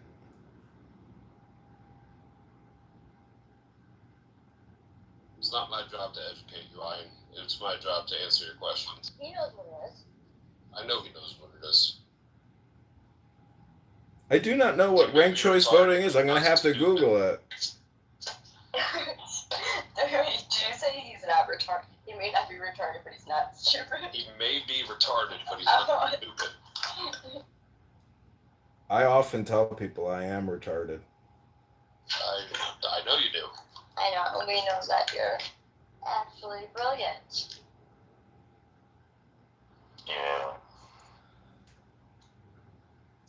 Ranked choice voting would be a net win for democracy. Exactly. It would be good. You don't want democracy? What type of voting? They don't. They think that liberalism is bad, democracy is bad, because the Democrats hijacked the word. It's classical liberalism, though. Yeah, like democracy I think it's a good thing, but I think it's important that it's not only like select people voting. Like if we vote, like the entire neighborhood should. Yeah, you know what I mean? but ranked choice voting eliminates the two-party system issue that everybody hates in this country. The right and the left hate it. I was just at a little mini gay pride festival, and they are trying to get ranked choice voting passed in Michigan, and they had a table set up. They had a table set up for it, and I went and talked to them because I really only have a very cursory understanding of this, and it sounds like a good idea because I really wish there were more substantive ways to dismantle the two-party system. Although I'm suspect of it because it's advertised as being a nonpartisan issue, but it's clearly not because it's a bipartisan issue. It is. It's clearly not. It's clearly the progressive types who are pushing for this. And when I went there and sort of asked Was the academics, not necessarily exclusively progressives, although definitely weighed in. From my view. So I go there and I talk to them. They're explaining the specifics to me. Again, it sounds good, but I'm always so weary when people present a political issue as nonpartisan or bipartisan, whatever. But clearly it is. And they seem to have as a rehearsed talking point, at least three of them, who I was talking to a few of them at various times, at least three of them specifically said verbatim, well, Zohar Mamdani, would have never gotten in if it weren't for ranked choice voting. And I said to one of them, I said, do you think this is a selling point to me? Yeah, that's crazy. Do you think I'm for communist revolution? And they're like, well, the people of New York clearly are. And I'm like, oh, okay. Say that, says the young people say. You're gonna get that from the gays whenever the gays are talking about it, but it is in fact a step towards founders' intent. The two-party system as it exists is a much more modern problem for the United States than most people realize. But all it does is it allows you to put in order the people that you would support. So you can cast your vote for you like this person and some of their policy issues the most, but you aren't confident that they're going to win, so you also vote for this other person whose policy issues you also like, and then that makes it so that the people that the majority of people can kind of agree on end up being the people that are in positions of authority, which opens the door for third parties to be able to actually enter the conversation on a broader scale in general, which is better for executing the people's will. Now, if you don't want the people's will to be executed, then that's a different matter entirely. But when we have a representative democracy, it is important for our representatives to be representing the things that we, the people, actually care about. Yeah, I mean, I agree with the way that you phrased it, but to put it more succinctly, it's like it changes the dynamic of voting from voting for the lesser of two evils to choosing the candidates that you most align with in order of how much you align with them. Exactly. Therefore, the candidates who the most people most align with on a weighted scale will turn out to be the predominant winners. Which is a good thing. It probably would lead to more moderate conservatives being in office. Yes. I don't know. I think if that were the case, it wouldn't be the progressive types who are pushing this. I think... Well, the progressives live in this deluded world where they believe that the democratic socialists are going to be winning and taking everything by storm. That seems to be the trajectory. Maybe in certain blue bubbles, like you might see. Well, I don't know. You might see on your city a guy who's like a Mamdani clone is about to win the Senate in Michigan. Yeah, but you might see in these lower level positions, you might see more of these people that are pushing for infrastructure reform and pushing for this on a local level, which generally speaking, the people like, or these people wouldn't be ending up in positions of authority in great big cities. But it's okay to have a mayor that wants to fix the potholes and also thinks that we need to have single-payer healthcare nationwide, but they don't have the authority to do that, right? It opens the door for you to be able to vote more selectively based on the things that those people are actually going to be influencing. And it is a win for the educated vote, for the people who pay attention to who they are voting for. And I think that I don't know, I don't see Mamdani doing a bunch of terrible things in New York. I know that there are a lot of people that are great at that. Right, like if he wants to do all of these things, he also de facto is a person who's never going to be able to end up on a presidential ticket. You think that should be free? I don't have an issue with it. It's also in New York. This pisses me off, actually, as someone who lives in New York.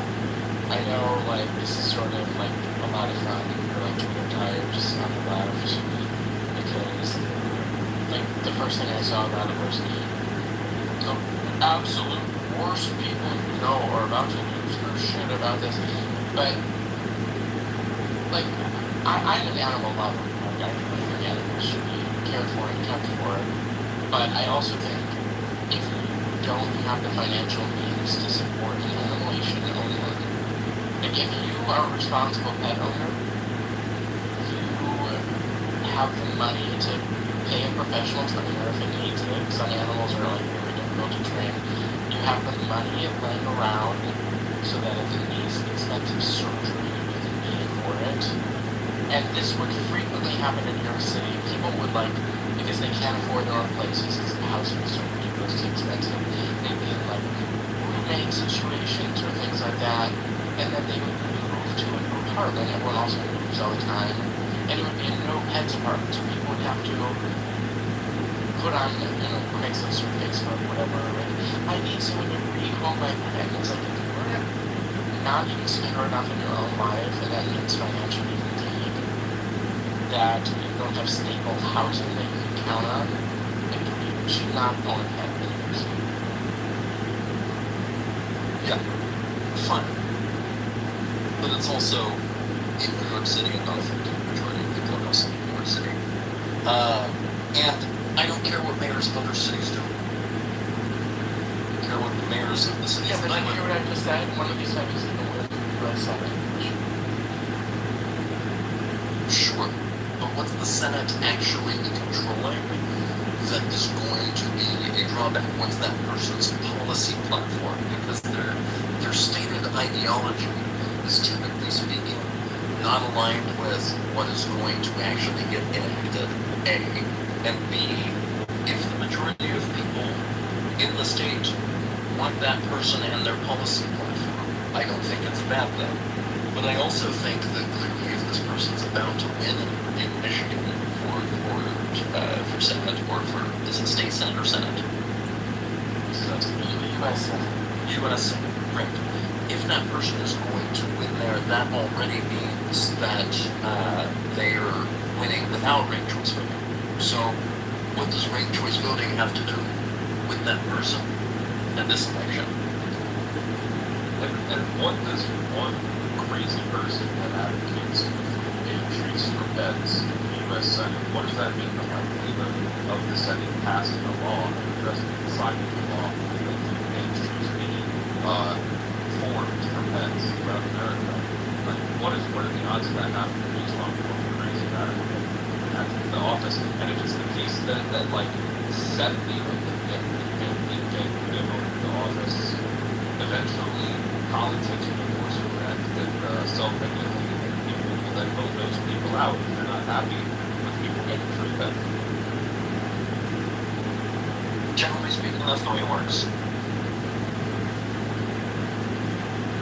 But I think what happens if you implement ranked choice voting is that you end up with a lot more moderate wins, and I think that moderate wins are the key to stability in any nation. The more moderates you have, the better things are. I think that were the case. I'd be optimistic about ranked choice voting. I think it's exactly the opposite of what I think to dark horse candidates for the socialist types. But it's a dark horse mechanism for the socialist types. Do you guys want to play a 10 poker? Does that sound good? Okay, Monica. You get her back.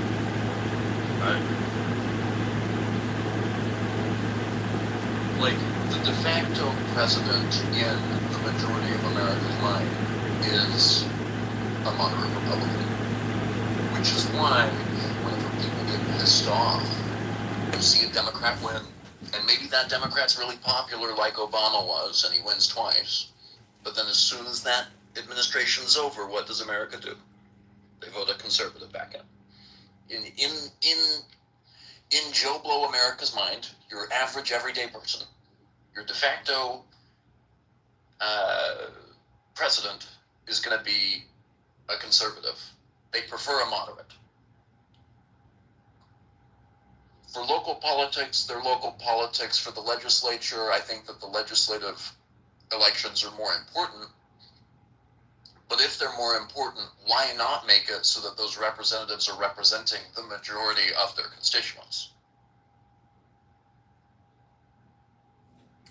I asked Grok about why progressives support ranked choice voting. It's so fucking confusing to me. Reading the explanation about the spoiler effect and majorities. It's very lengthy, and it shouldn't be this complicated to determine who our leaders are. It seems pretty fucking easy to me to go in there and pick. It is pretty fucking easy. If you're just not smart enough to understand how ranked choice voting math works, then you just need to go back to like 5th grade, because you've been doing ranked choice voting in some capacity your entire fucking life. Well, not in the way that Maine does it, but what my complaint is that since you've never actually run for a congressional campaign or the mayoralship or committee person.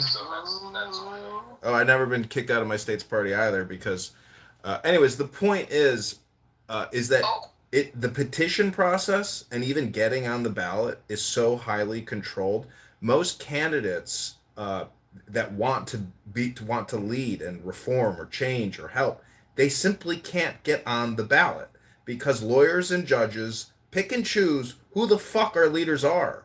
We don't have a real democracy. We don't have a real representative republic. We have a legal, political, industrial complex. Hello?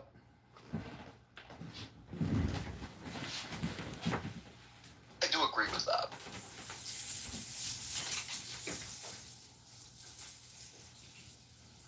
Brigham, your point would have been received better if you had ended it with a rhetorical question like, hello?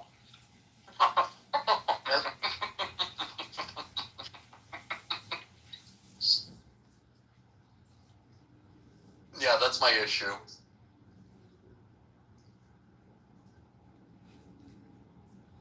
The longer that I've sat and thought about ranked choice voting deeply, the fewer issues I have with it. The only issue that ever comes up with it is what Ein was just saying, which is like, oh, it's confusing. I don't understand how people actually win. And for those people, I say, I don't want you voting anyway. Well, the other thing is that if that ends up becoming the system, it will be taught in class how it works. Whether or not students pay attention in class, you can't help. But it's not that hard. Hey, here's 5 flavors of ice cream. Rank them in your order of favorite to least favorite. Right. And you can still abstain from giving a person a vote. If you really hate pistachio and want to fucking count it out entirely, just vote for the 4 that you like the most and least most. Right.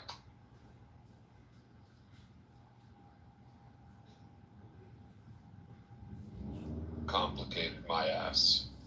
Hey, have you guys, hey, good evening everybody, by the way. Good evening, hello. Hello, Jabelli. What the fuck do you want?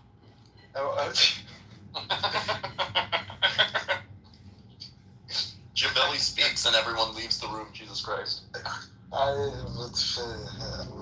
Shit, man. My bad. No, I wondered if you guys watched like the last World Cup match. What? The last World Cup match. Guy to El Salvador. I'm sorry, Florida? Somebody needs to deport you to El Salvador. To El Salvador? What am I going to do in El Salvador? I hear they have beautiful hotels with bars on the doors. And deport me from where exactly? This room. Yes, listen, Florida.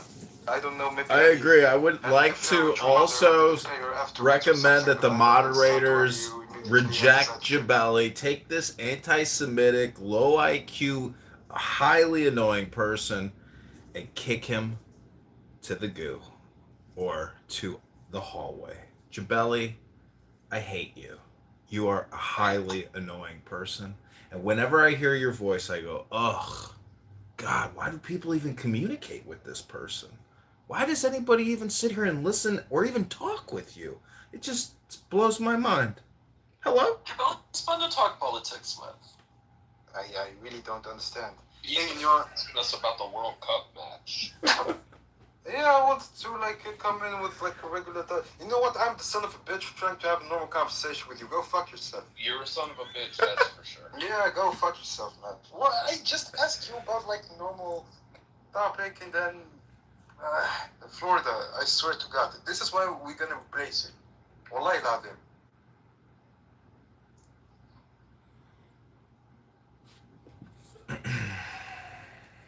anyways, you have 17 cell phones sitting on your desk right now.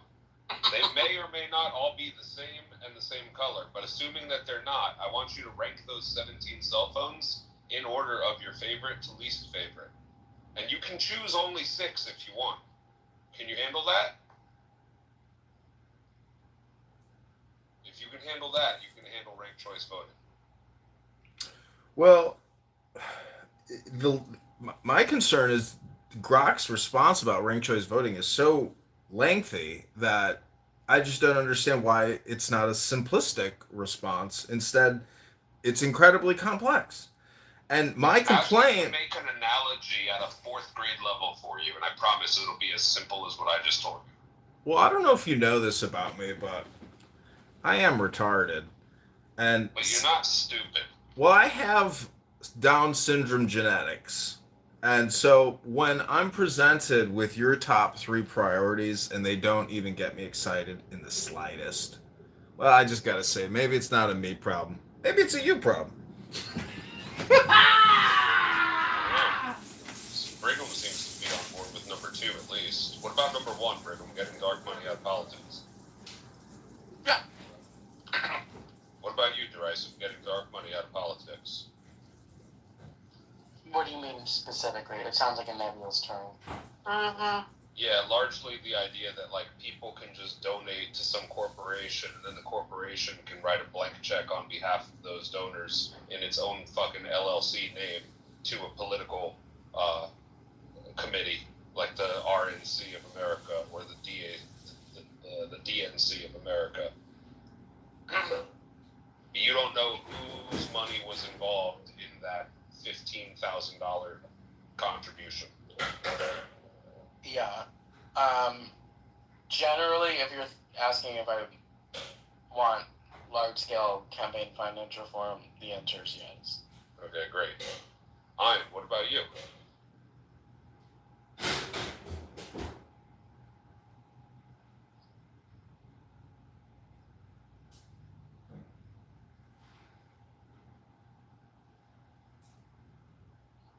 Yes.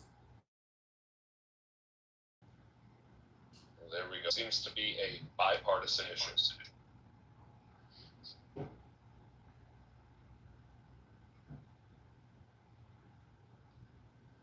I have heard a compelling argument that money needs to stay in politics. This is not my perspective, but essentially the viewpoint was if money is just stripped out of the political election process entirely, it becomes a system like France has, where it's just a bunch of people who are continually voting for bigger governments and bigger beneficiary states, and the actual industries, which are the drivers of production of the economy, their sort of quote-unquote voice gets silenced because all they have is money. They don't have like the raw amount of people who are going to be championing their causes, but these are the big drivers of the economy. So anyway, in essence, the money that gets poured into politics is actually the necessary friction in these cases that sort of move along the engines of democracy or capitalism or both. I think that you can move that money into a different place, though.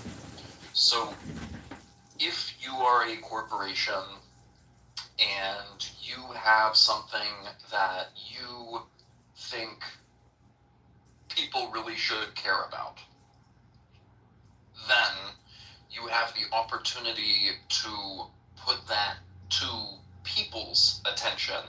And it is political, but it's not the same thing as we are influencing the politicians to act on our behalf as corporations, because corporations are not people.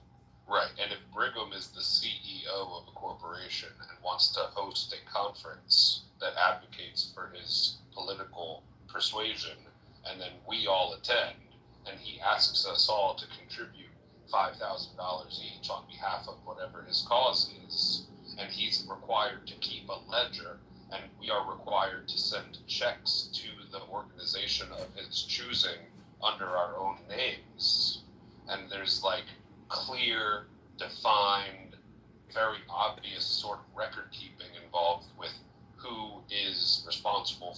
spend money and influence. This is the type of fucking campaign finance reform that I'm talking about when I say getting dark money out of politics. Transparency. I'm on that page. I don't think that money needs to leave politics. I think that we need to make it so that the politicians themselves are not being swayed by secret agendas that aren't able to be inspected. And I think that they shouldn't be able to come from business entities. Who's I'm? Anne? Is it Anne? It's me, No, John. it's fucking, what's his name? Kitover. Oh. But see, I like to play the devil's advocate and say, what if we just separated economy and state completely in the same way that we don't have a state religion? Why do we have a state economy? I mean, it's supposed to be capitalism, and it's not capitalism in the slightest. 40-50% of our economy is all because of federal funding and federal borrowing. So that's the thing, is when you compare communism versus capitalism, or socialism versus quasi-capitalism, if you can't address the separation of state and economy, which is basically the concoction between Congress and the Federal Reserve, and you see how much the top congressional people raise every year. Like Susan Collins has already raised $10 million just for this campaign, and go back throughout her whole career. Like, look at Bernie Sanders and Elizabeth Warren. Bernie Sanders is a unicorn. He has raised $800 million plus since 2000, and it's mostly from big pharma. Same with Elizabeth Warren. So the big event truly was COVID-19. That blew our deficit and our national debt to the outer limit.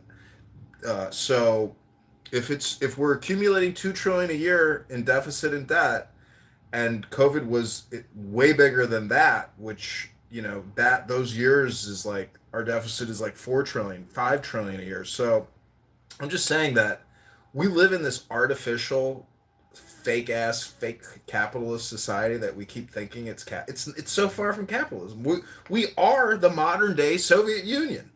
I agree with you that it's far from capitalism, but I disagree with maybe two things. One, that the COVID pandemic blew our national debt to the outer limits. If by that all you're saying is that we're at historic highs in national debt, then yes, you're correct. But if I were to argue that our national debt has been out of hand by an absurd amount for like 20 or 30 years already, maybe 20, right? Because Clinton actually did a pretty good job of balancing the budget. But that's a topic for another conversation. But if we want to sit here and talk about national debt being out of hand for like a good amount of years already before COVID, I would say it was already at the outer limits. And the bubbles burst, and we're just continuing to fucking blow fucking air into the burst bubble at this point. That's number one.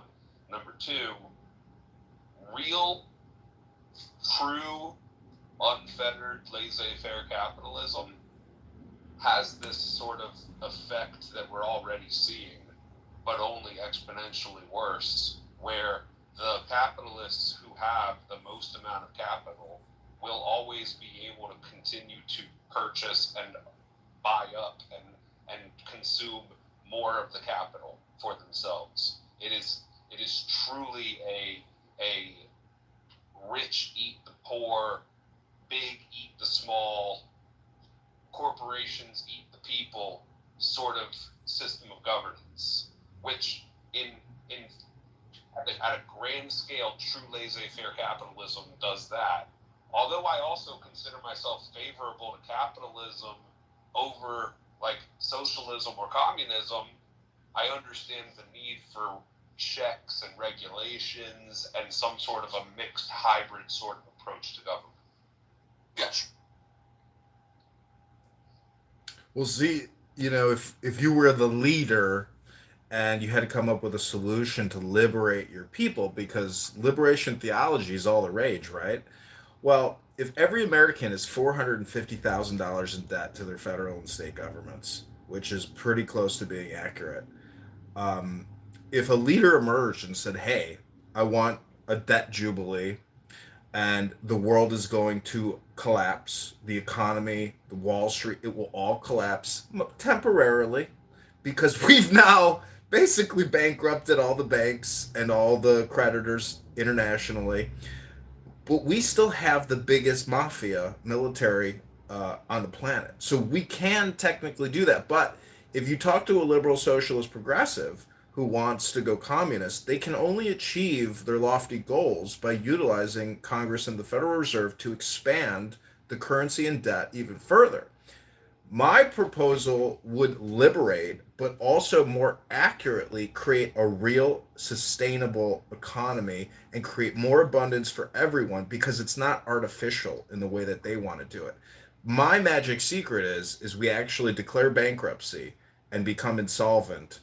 And the way we save the country is by deporting all the illegals and allowing foreign investment to come in, and we control the illegal alien migrant population as laborers that come in the same way that Israel does it with Palestinians to build Israel. We have to control our environment because right now the environment is controlling us, and it has been doing that for 26 years. George Bush, after 9/11, destroyed this country by going all in and conquering 7 countries overseas and bankrupting us and creating this never-ending military-industrial complex, big pharma, vaccine war economy. The economy cannot be based on war and vaccines. That's fucking suicide for America and for the world. What do you think was the cause in 2020 of the majority of that deficit?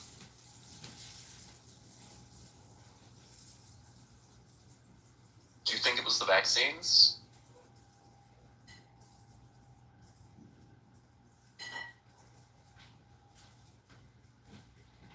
Corporate welfare, perhaps? It was specifically the CARES Act and Yeah. the COVID-19 relief funding, both of which were enacted by the conservative that allegedly was supposed to get the budget on track. That was one of the campaign promises back in 2016. Well, the Triple P loan, that was $1 trillion scam. They say that got ripped off by like $800 billion, and everybody, including your mother, got fucking is being brought up on charges for that shit still today. And there's tens of thousands of scofflaws out there that owe the U.S. government fucking hundreds of billions. That program was $1 trillion program that got scammed. That was one of the biggest consumer frauds. But the corporate fraud with Pfizer, Moderna, J&J, and the 100 other vaccine manufacturers that mass produced the COVID-19 vaccine and all the boosters, there was a lot of money there. I've pulled all these numbers, and recently my Instagram account got deleted because you can't say that Barry Soetoro, Obama's husband, is trans. That is verboten. You cannot say that. That is one of the censorship oligarchs' greatest fears, that you would dare criticize Obama, who's now rated as the most favorable politician of all fucking human history, and his husband, Michelle, aka Michael. So I'm just saying that Michelle Obama is trans is retarded. It's not. It's not retarded. It's not retarded. I don't. It's a thing. It's a thing. Brigham, Brigham, the LGBT. It's not. Listen, the LGBTQ trans movement is so popular and so pronounced that to think that his husband is not possibly actually an engineered CIA MK Ultra experiment, that Obama and George, see, the fact that Michelle and George Bush, hold on one sec. The fact, hold on one sec. Brigham, please hold. Brigham, please hold. Hold. Brigham, you'll have to explain something then to me. How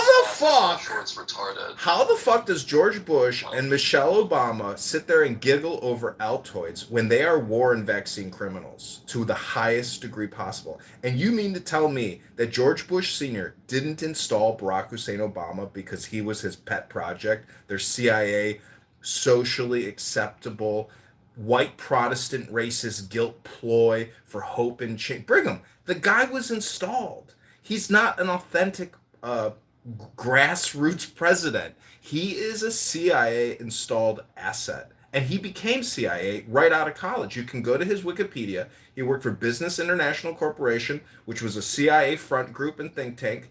And so don't assume that you think you know everything just because you get your cock sucked, you know, and get it drained by other men. That doesn't make you an intellectual giant. By one other man at this current moment. But the thing is that it is evident that Michelle Obama is not a man.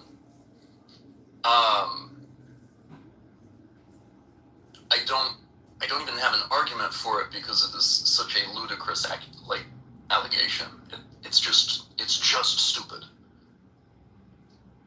Yeah, I mean, and in a laissez-faire capitalist society, Meta reserves every right to revoke your account for saying shit that they don't let you say on their platform. Which, by the way, if they allowed you to spew on their platform, and if they were to propagate it, if they were to push it, if they were to propel it to other people on the platform, they could potentially be held liable for your misconduct. We'll see. Well, not necessarily when it comes to public figures, because public figures are kind of in this nuanced area where slander laws don't necessarily. See, it's not slander when you have proof. But I have proof. I 100% have proof that Michelle Obama is trans, and I'm about to show it to you. I'm gonna take. I'm putting it on my PTR. You're gonna fucking shit yourself when you see the truth. Michelle Michael does trans story time. He does trans story time. I'm updating the proof on my PTR. Please hold. Okay, look at my PTR. There's the proof. Michelle is not what you think, and I'll tell you why. Because for many years, we have been seeing highly professionally adjusted and manipulated photos. Life is a stage, and you guys are just little fucking mosquitoes. Admit it. You have no power, no money. You're not on the stage. All I'm trying to say is life is this fucking giant psyop that you are born into, and you think you guys are know-it-alls. The fact that you guys can talk down to me and say, oh, here we go with the trans book. You guys talk as if you're know-it-alls. I mean, I asked Florida, what would your top 3 priorities be? Derangement syndrome. It's bizarre. Brigham. I Brigham. It's not transgender derangement syndrome. She is doing trans story time with the Reading Rainbow guy. It's right there. Look at my PTR. Look at it. Just look at it. Now I'm going to show you another one. I'm going to show you another photo that proves beyond a reasonable doubt that this is a man and that we have all been lied to with highly glossed photos and airbrush photography. It's true. You've all been manipulated and lied to with fake images. I'm showing you unadulterated images. PTR number 2, the evidence. The last time PTR, the evidence submitted number 2. in this country. Probably in the 90s. Because the Bill Clinton... No. Please hold. I didn't finish answering. It was 01. I didn't finish answering. In 2000 and in 99 and 98. Okay, Brigham, you're a fucking genius. Let me ask you this. Who are the only presidents that didn't have a stock market that went up, but went down during the presidency? Go ahead, big shot. Fucking know-it-all faggot. Let's hear it. I'd say probably Biden and Trump. But well, you're going to have to Google it because you're wrong, faggot. It's Richard Nixon, and it's Richard Nixon. That's who. Carter maybe.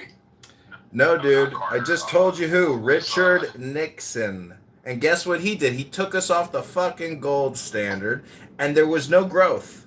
But guess who got all the growth in 00? Bill Clinton, the guy who supposedly balanced the budget, yet we still had trillions in debt. And guess how all these internet stocks, the bubble took off. Guess how? It was called quantitative easing. The Federal Reserve was doing quantitative easing for Bill Clinton. Was running a multi-hundred billion surplus. The idea that there could have been a current debt and a future potential for wiping debt based on whatever the current tax policies and budgeting standards were that were passed by his Congress and Senate That's what people are referring to, not the idea that all of a sudden the balance was zero and nullified. It was the idea that, like, hey, over the long term, over the next 10 years, which I believe is what these budgets allow for, the debt will be minimized or reduced. And reducing the debt year by year over the course of 10, 20 years, that's what people consider balancing a budget. Like when you go on a spending spree and you're accumulating $1,000 more in debt every year, 10 years later you're $10,000 in debt. You change your spending habits to now only be losing $700 per year, or rather earning $700 per year instead of spending an extra $1,000. You will eventually wipe that $10,000 debt out. That's called balancing the budget. Not oh, we can't call it a balanced budget until we're zero in debt. That might have been a word salad, but I'm sure you're not stupid. No, I am retarded, and that was a big word salad. Listen, gentlemen, I just like to come here to mock people. And I know that's a character flaw of people accuse me of violating people's personal privacy, but I say life is short. And I just really want to say that I hope you guys don't waste too much time on this app. And what you listen to is very important. And if all you do is listen to retards on this app, you yourself could possibly be retarded. And if you suffer from Down syndrome, well, I have a new Down syndrome band that you guys are going to love that I discovered on YouTube. They do some far out cosmic meditations. I don't know if you guys have actually seen this band that I'm talking about, but I have realized, Florida, what are you up to this evening? That I just really like Down syndrome music, because I realize that most music out there actually sucks anyways. So why not just listen to Down syndrome people play music? Hello?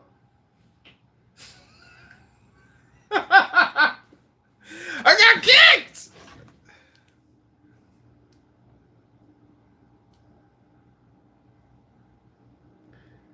We'll be back. That's it. There's an entire ant colony with 100,000 ants. And you're like, I smashed one. Bye, sir. Rich gets a new account every fucking maybe day.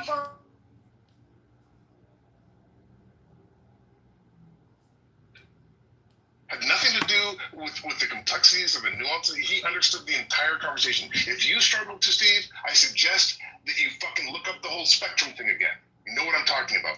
See someone about it. I still don't think Day understand what your family unit is. I heard every word that you said. I understood every word that you said. But I don't know how many blood siblings you have. I don't know how many adopted family members you had. But I was listening. I was in the audience and listening to every word. And I don't think Day understands either. I don't think anybody does. So I think those questions are maybe questions that you wanted to ask, Steve, that you were curious about that weren't being answered because they were in your head in the goo. At no point did they ask me how many blood relatives I had. At no point did he ask me how many non-blood adopted relatives I had. At no point. So maybe those were questions you wanted answered and frustrated that I didn't read your little fucking Zionist brain and answer them for you while you're in the goo. But in no point or shape or form did they ever ask those questions, Steve. So how can I be accused of being not succinct for not answering questions that were only in your head in the goo? These questions aren't in my head. You're making shit up again. I don't have any questions about your family unit. I have no questions about I don't have any questions about how many siblings you have by blood or how many you have by adoption or how you define a sibling. I don't have any questions. Why are you saying I'm being convoluted when I'm having a conversation with you? I didn't perfectly understand. Because it was like pulling fucking teeth. He didn't get it for 15 minutes. And then after 15 minutes, he finally said, oh, I think I get it, but I don't think he did. And I don't think he does. Hey, and I can Mark. prove it if you want me to. I can prove it. I know, but we're Big Mike and this like IDF soldiers. Well, then let's move on to something else if you don't want a Big Mike. I just want to give Mark a chance to jump in here. That's all, Steve. Easy with the site. I would love Mark to jump in. It's fine with me. We were just talking about spanking. Is it good? Is it bad? Is it good parenting? Is it lazy parenting? What's your take? No, we weren't just talking about spanking. Should I say something? Did you guys know that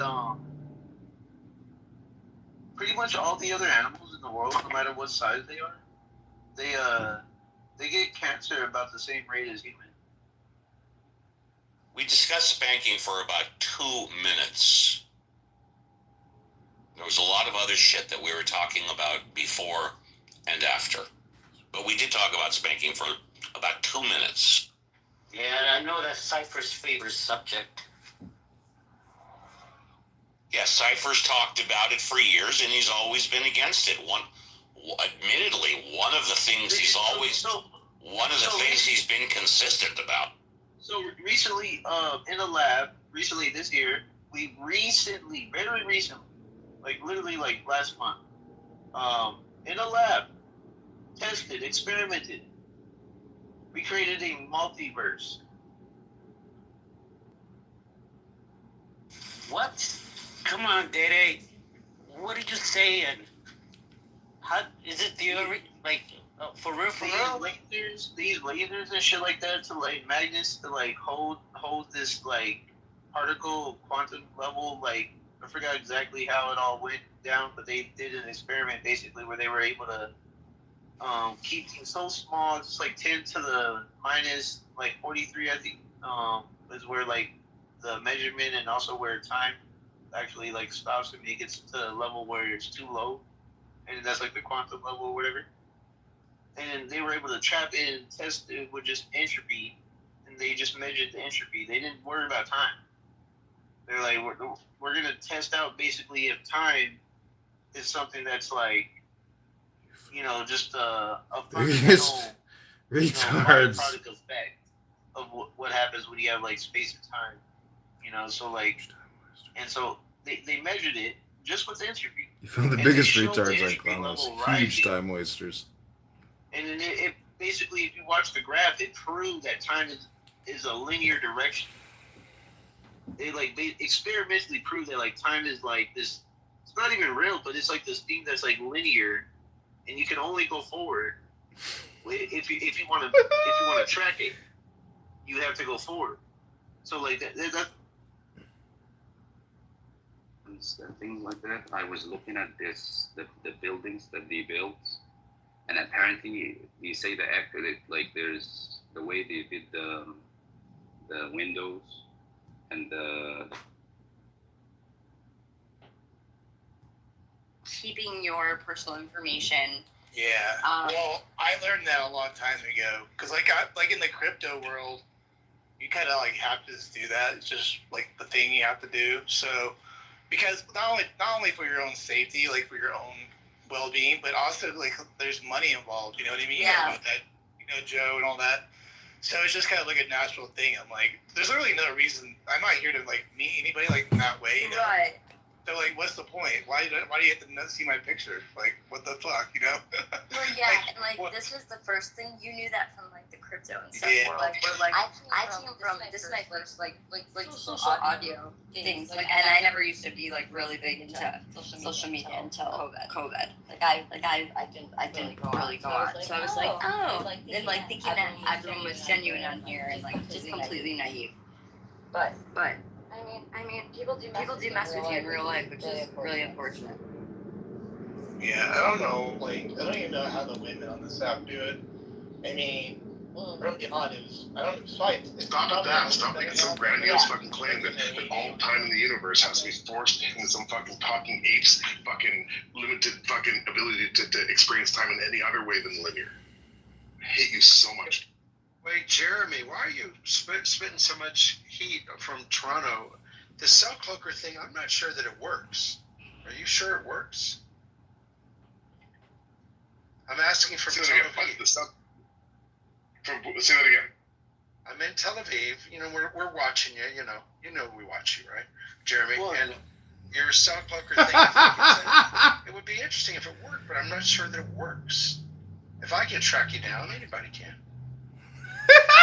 Again, I'm not sure what you're saying. I think what you're saying is that you're from Israel. Is that what you're saying, Mark? Not really, but I'm sitting here in Tel Aviv. Tel Aviv. Isn't Tel Aviv in Israel? You said you live in Tel Aviv. You don't. No, I don't. You said that. You said you live in Tel Aviv. No. I said I'm Canadian. I'm sitting here in Tel Aviv. I said your name is Jeremy, and you're sitting in Toronto. And you think No, I'm not. No, I'm not. No. Sorry. Listen, Mark, I know that you're trying to dox me, but you're doing it poorly. The Mossad really needs to update their information. I don't live in Toronto. I know that you guys who don't live in Canada think we only have one city. Hold on, Mossad. Wait, Mossad. Not the same person. Okay. You want to deal that? Okay. What? Jeremy Hill? I can't say your name?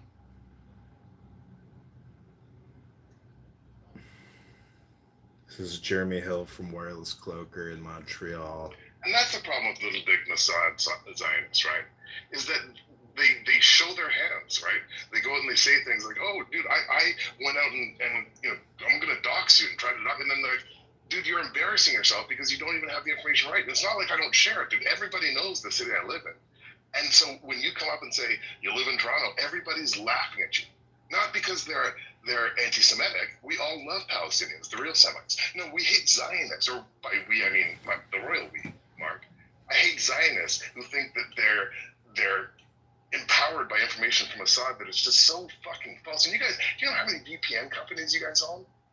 Do better. Like, just fucking do better. I mean, not in here, obviously, because you'll never fucking be allowed in this room ever again. But just do better. Try and dox folks. Come on. So you know the craziest thing is if you think about it, it's actually kind of simple, right? So if you go faster than the speed of light, the speed of light is how fast light goes in a second, which is how fast light goes.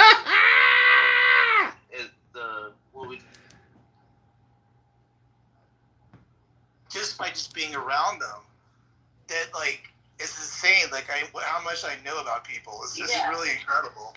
Yeah. And people don't do that. They don't listen usually to other people. Correct. But I literally could, like, if anybody like literally like anybody that come on speak, I all know.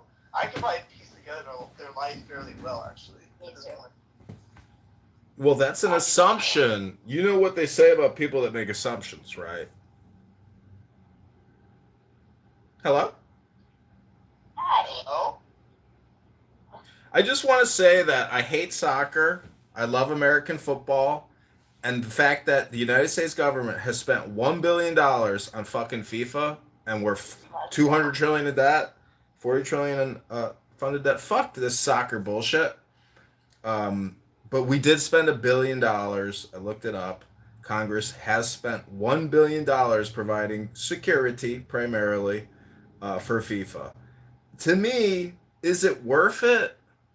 Is it worth it as a taxpayer that we got to go 3 out of 5 days a week just to spend $7 trillion? We only collect $5 trillion. Like, when will leadership ever finally fess up and say, "Hey, sorry guys, but the past 26 years since 9/11, oops, we bankrupted the country. Oopsie, oops."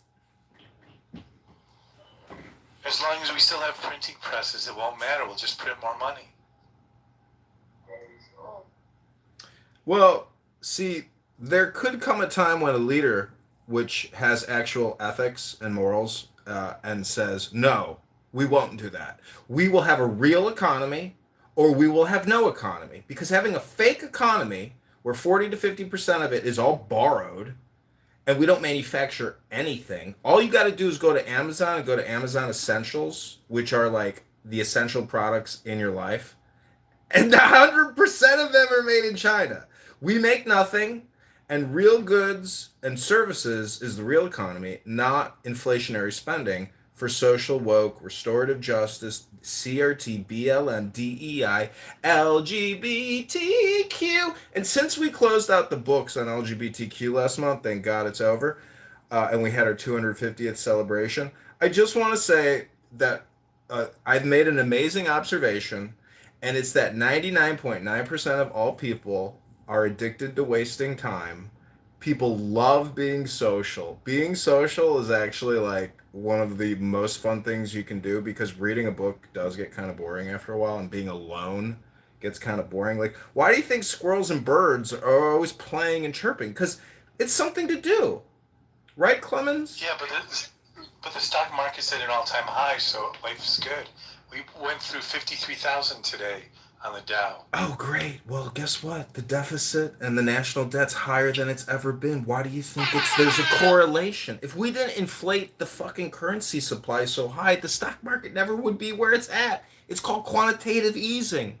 You're not an economist. You just play one on Clown House. You don't know how the Federal Reserve does quantitative easing, do you, Clemens? Go ahead, Dr. Economist. Tell us, how does the Federal Reserve achieve quantitative easing? Go ahead, Clemens. I don't know. All I know is my 401k is at an all-time high. That's all I care about.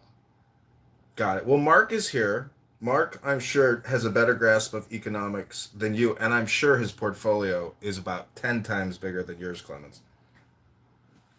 Hosting's good for the economy, though. Kitover. So it's. How's it good for the? We spent $1 billion on a soccer match. Keep the Dow going up, man. Keep it going up. Up, up, up. You know things that go up must come down. Don't you understand physics, Clemens?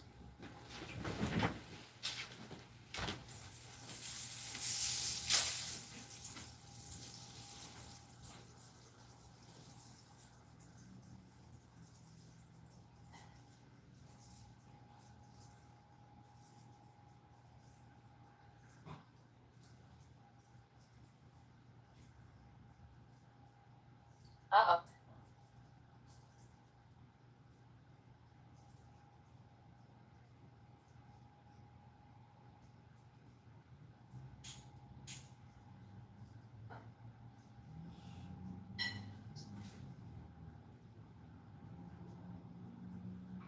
How come Riddell doesn't come around, Matt?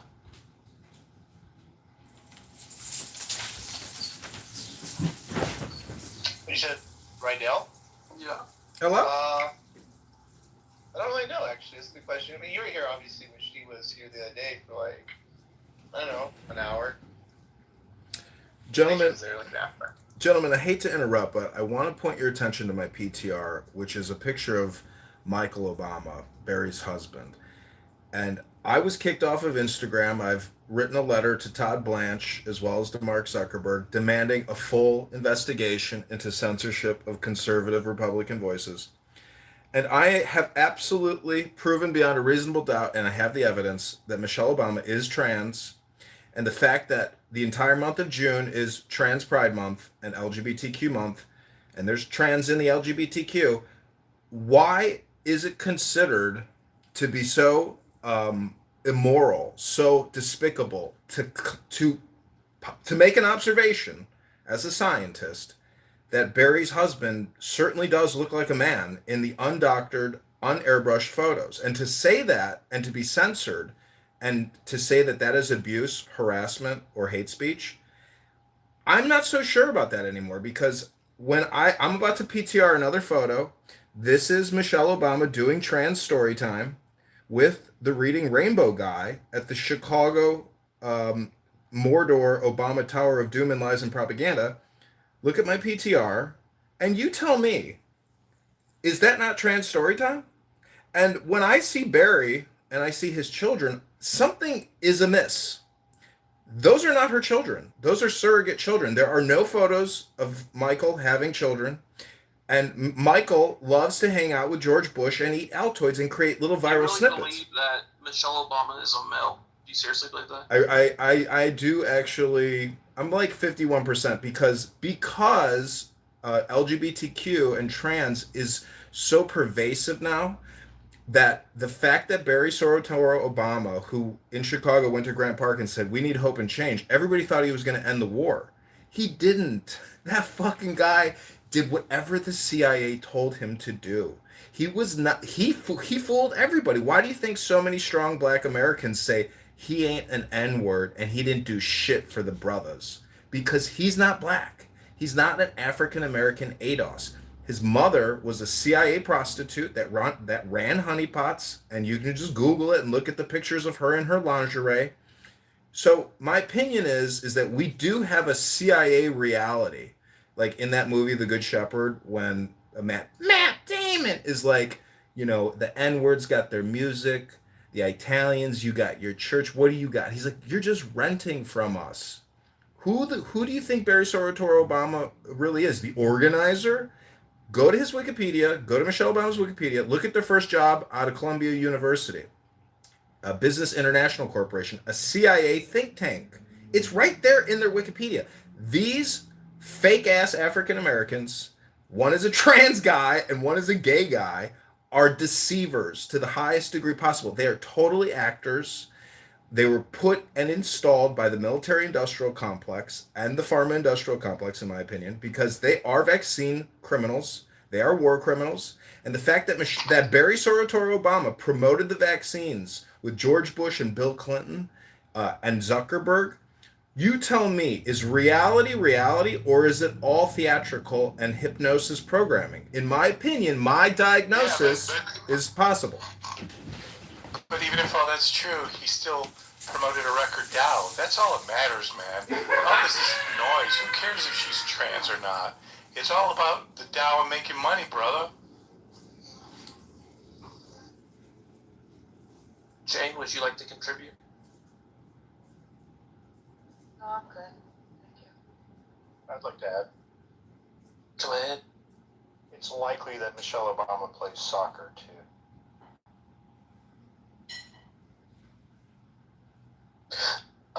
Kitover, how do you get all those cell phones? Oh, sorry. And also, when did you get on this new? Michelle is Listen, what I'm saying is political, and it might. Angry about it, John? Oh, I'm just having a good old time. Yeah, John, why?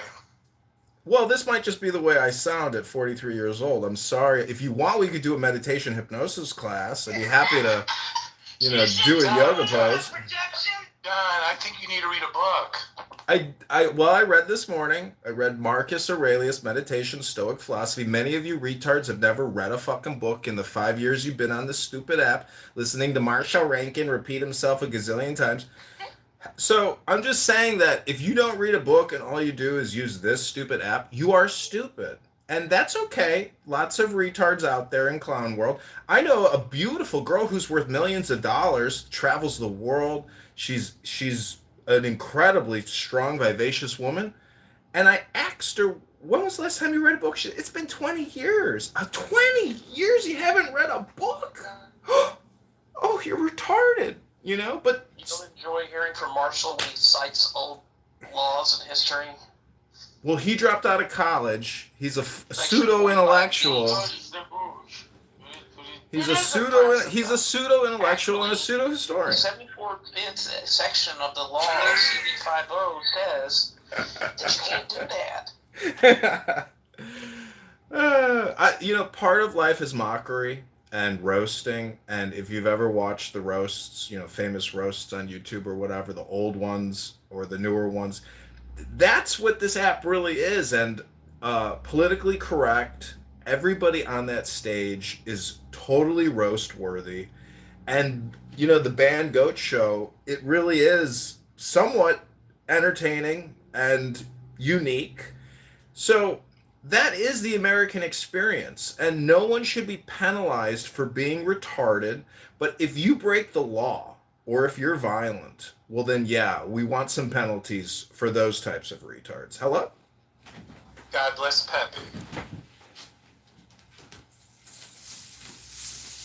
But yeah, how do you get all those cell phones? Where, do you just buy them used? Like, you have 30 cell phones. Isn't that expensive? And isn't it hassle when they all have to be upgraded? Well, the most, I've tested so many cell phones. My best testing is with the Motorola's.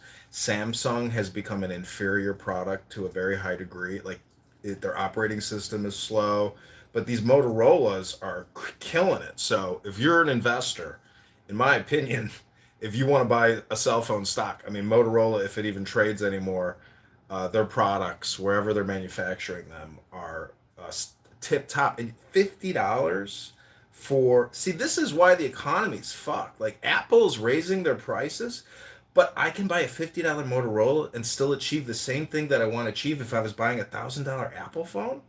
So cell phones can't get any better. Look at your experience right now. The audio experience is unique, but there's no video here. Exactly. آره موتورلا چوزه اندی کلیم تو بیه بکریده. Now take the turkey bone out of the mouth. You got to take the food out of the mouth. Peter, take the Fessenjun out of the mouth. Anyways, I know I am wasting your time here, and we've got important topics to talk about. Like Graham Plattner, the Nazi rapist, has officially dropped out of the election, and Susan Collins is undefeated. Glory be to Dr. Susan Collins. What did something come out about his sexual past or something? Yeah, a woman called into a live show and claimed that he raped her, and his jaw dropped. So the clip is like, it's so damning. And I gotta see this. And it was vetted. It was legit. yeah, he's confirmed it, and he said he's dropping out. Like he said, that redheaded bitch at the DNC who held up that Project 2025 book, and she's like, Project 2025 coming more at you later. We're gonna read like. That bitch also dropped out, and now I guess her Muslim opponent is going to be the winner. So that bitch is an awful, horrible person. I don't know her name, Michelle something. She's red. She's hot. Anyways, I've said too much. I hope everyone here has a fantastic night, and please, dear God, don't mod Pepe.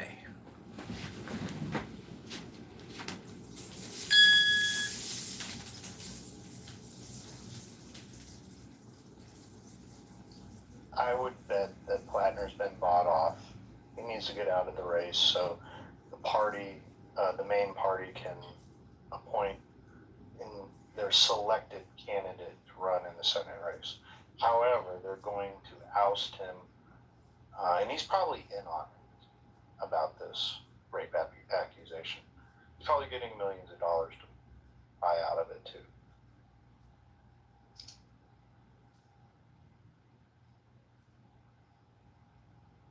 And I don't have a source. I just have living experience following this for 3 decades. My conspiracy is I think Graham Plattner was actually paid for, bought, and paid to run by right-wing donors and advocates as a quote-unquote democratic socialist candidate. And the idea is,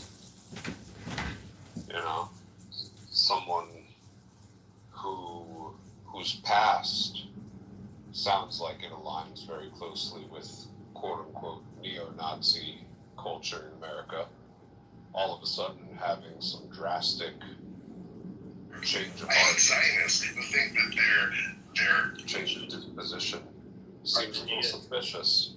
Question: are the DSA people that got him involved? They've been interviewed by the Nightly News, and they went on and bragged about how they were able to find Graham Plattner and figured are they also Republican? They're all neo-Nazi shills. Democrat, Republican doesn't necessarily mean anything when talking about neo-Nazism. Yeah, these kind of socialists, but they're neo-Nazis masquerading as anti-socialists. Yeah. Interesting. But have you heard Plattner speak? He's not, in my opinion, what you are categorizing him as. In my opinion, he definitely is a woke, social justice, liberal, progressive, Democrat, pluralist, Now he LGBTQ, is, everything. but he wasn't just 5 years ago, right? Well, how do you know that? I mean, because the thing is, in Well, 2026, the which shit is that the he was year we're posting online living by his in, own admission in his past. well, Florida, it's 2026. His tattoo. I get it. The thing is, the rape accusation has sunk his battleship. Ding ding! Or has it? It has. You have no idea the. Maybe that's just the kind of No, fucking it's not. patriarchal. Florida, it's not. You don't know the Maybe backdrop. that's just the kind of patriarchal. Every major Democrat has distanced and renounced and denounced. It's over for. Need their own rapist in The positions Democrats have just like the completely Republicans. separated themselves from him. Every major Democrat, Roe, everyone in Illinois, every single person, because you probably don't do shit on X. If you do, I mean, you're not looking at the content I'm looking at. I'm telling you, You're right, I'm not looking at X. the Democrats have completely distanced themselves, and they're all on X. They don't discriminate now and say, "Got a blue sky." They're all on X because they know the power of communication. And if you're not there and you're only on blue sky, well, you got blue hair and you're an LGBTQ pluralist progressive Democrat.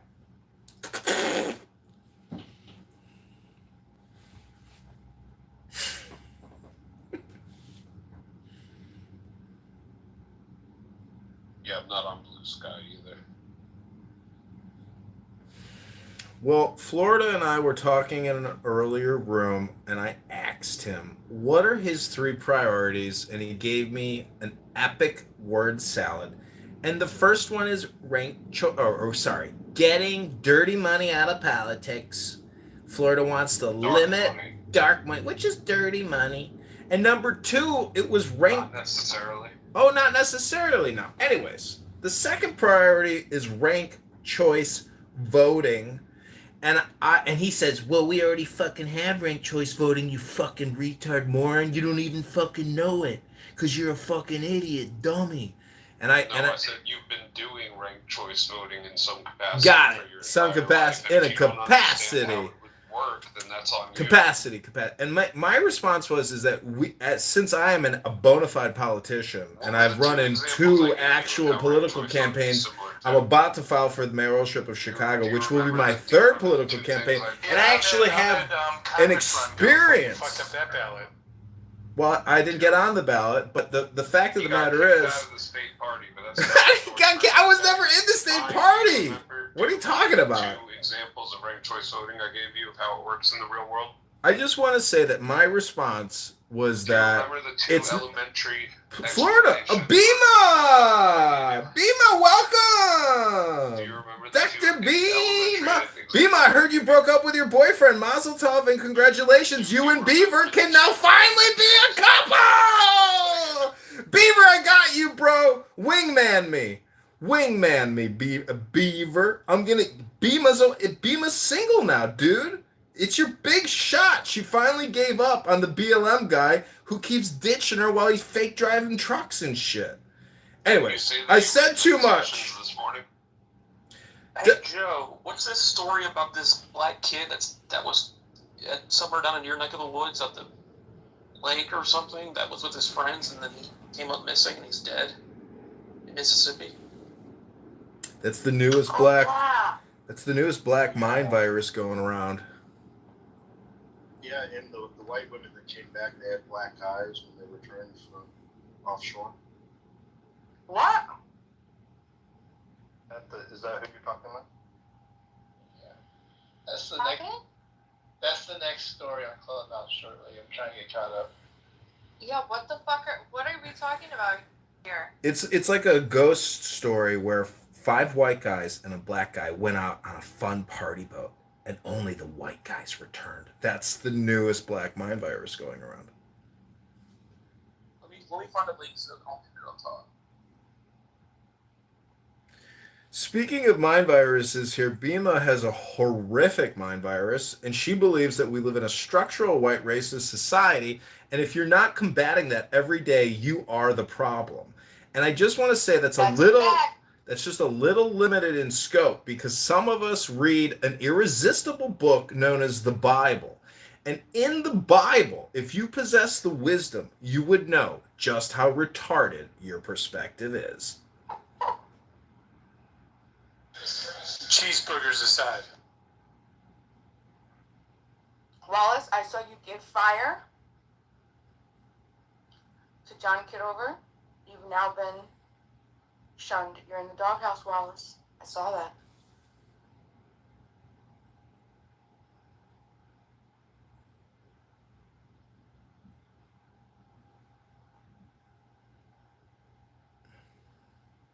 Yeah.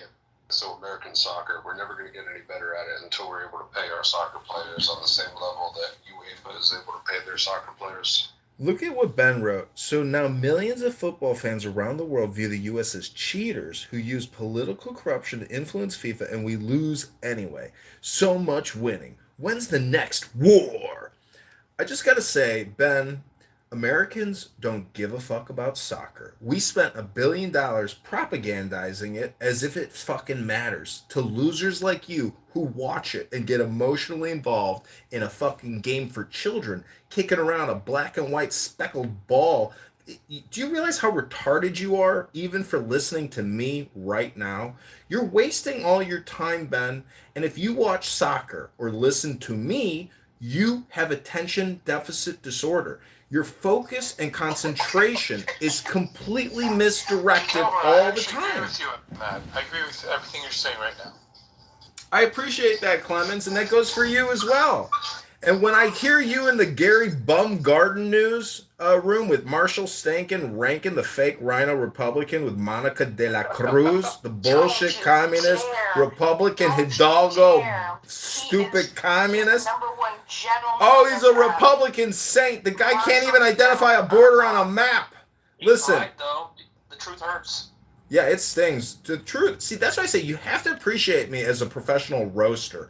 In fact, my father was also considered a professional roaster in the Chicago Police Department comedy circuit. All I'm trying to say is that today is a great day because we fooled the world again with soccer. Americans hate soccer. We love American football. And we spent I like soccer. I'm sorry. I do. We just suck at it because our brothers. Beaver, that's why you and Bima are going to be a great couple.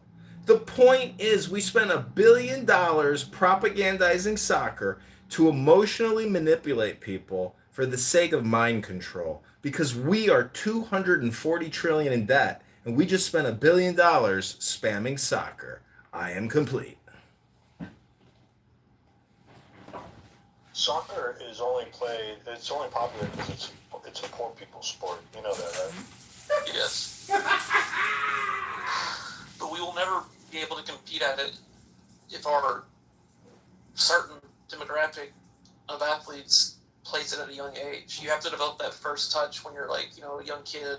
And we don't have that. They're playing basketball and football and whatever else. I think there's actually 3 main reasons for that. Like, why do you guys, I don't know, that's weird to me. Why do you guys not, like, in your communities, you guys didn't play soccer as a kid? I'm talking about a special type of athlete.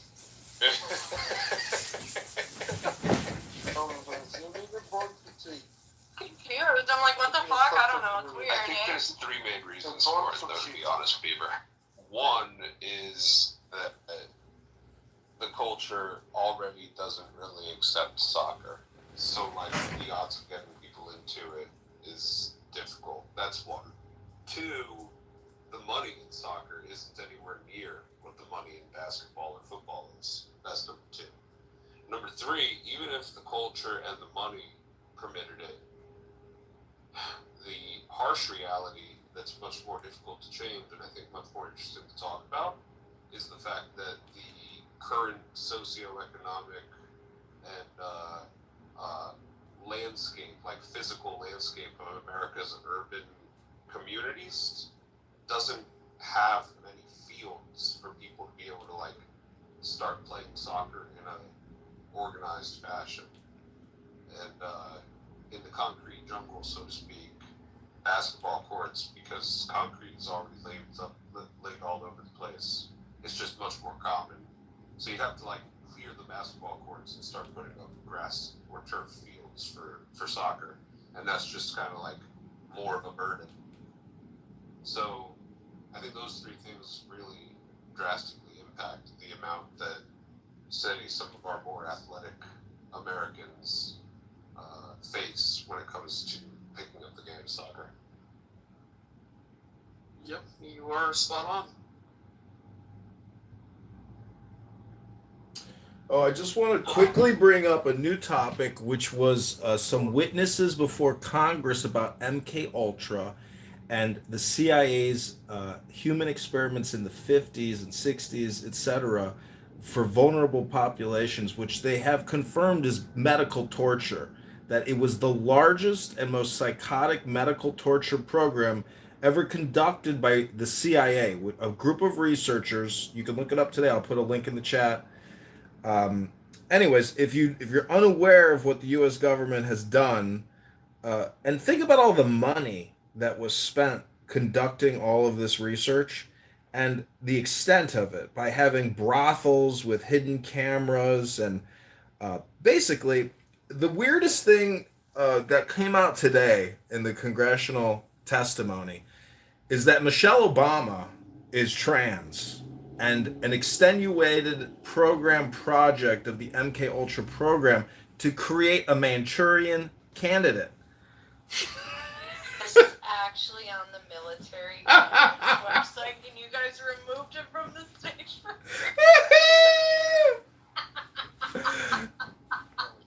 Yo, you can't make that up. That's hilarious. This is your guys' party. How are you mad at him? It's Bema masquerading as. No, that was me. I take Florida. I did it. See, Joe, I told you, you fucking ankle bite me all the time, and you're fucking wrong, dude. And you're a piece of shit also, and I hate you. No, you're a shit. You're a shit person, and you're wrong. I don't fucking move people, first of all, you dumb bitch. Okay, that's the first thing. The second thing, I'm tired of you fucking ankle biting me. You constantly have me in your fucking mouth. Do I taste good, Joe? No, Ann, I'm sorry, Ann. I will remove you, Ann, if I need to. Remove me then. Okay, listen, just shut the fuck up, because listen, then get your man in fucking check. This isn't about you. It's not about you, and it's not about you. This is about me and Joe. This is about me and Joe. This isn't about you. This isn't about you, though. But it's not about you. But it's not. Well, then if you're going to be involved, then I'm going to have to refer to you, and I don't want to, because Stand by your man. It doesn't have anything to do with you. Yes, it does. That's fine. I'll talk to him when you're not in the room, because you can't handle it. I can't handle it. You can't handle it. Sounds No, like I you can't handle it. him ankle biting you because then you become so unhinged. He's not even saying anything. You take everything so personal. You don't even know who he is, and you take everything so personal. So you should just do some self-reflecting, and then you wouldn't get so upset about what Joe Hero on the internet thinks of you. Well, he did blame her, and it was me that did it. Who cares? So. Well, I'm just setting the record straight.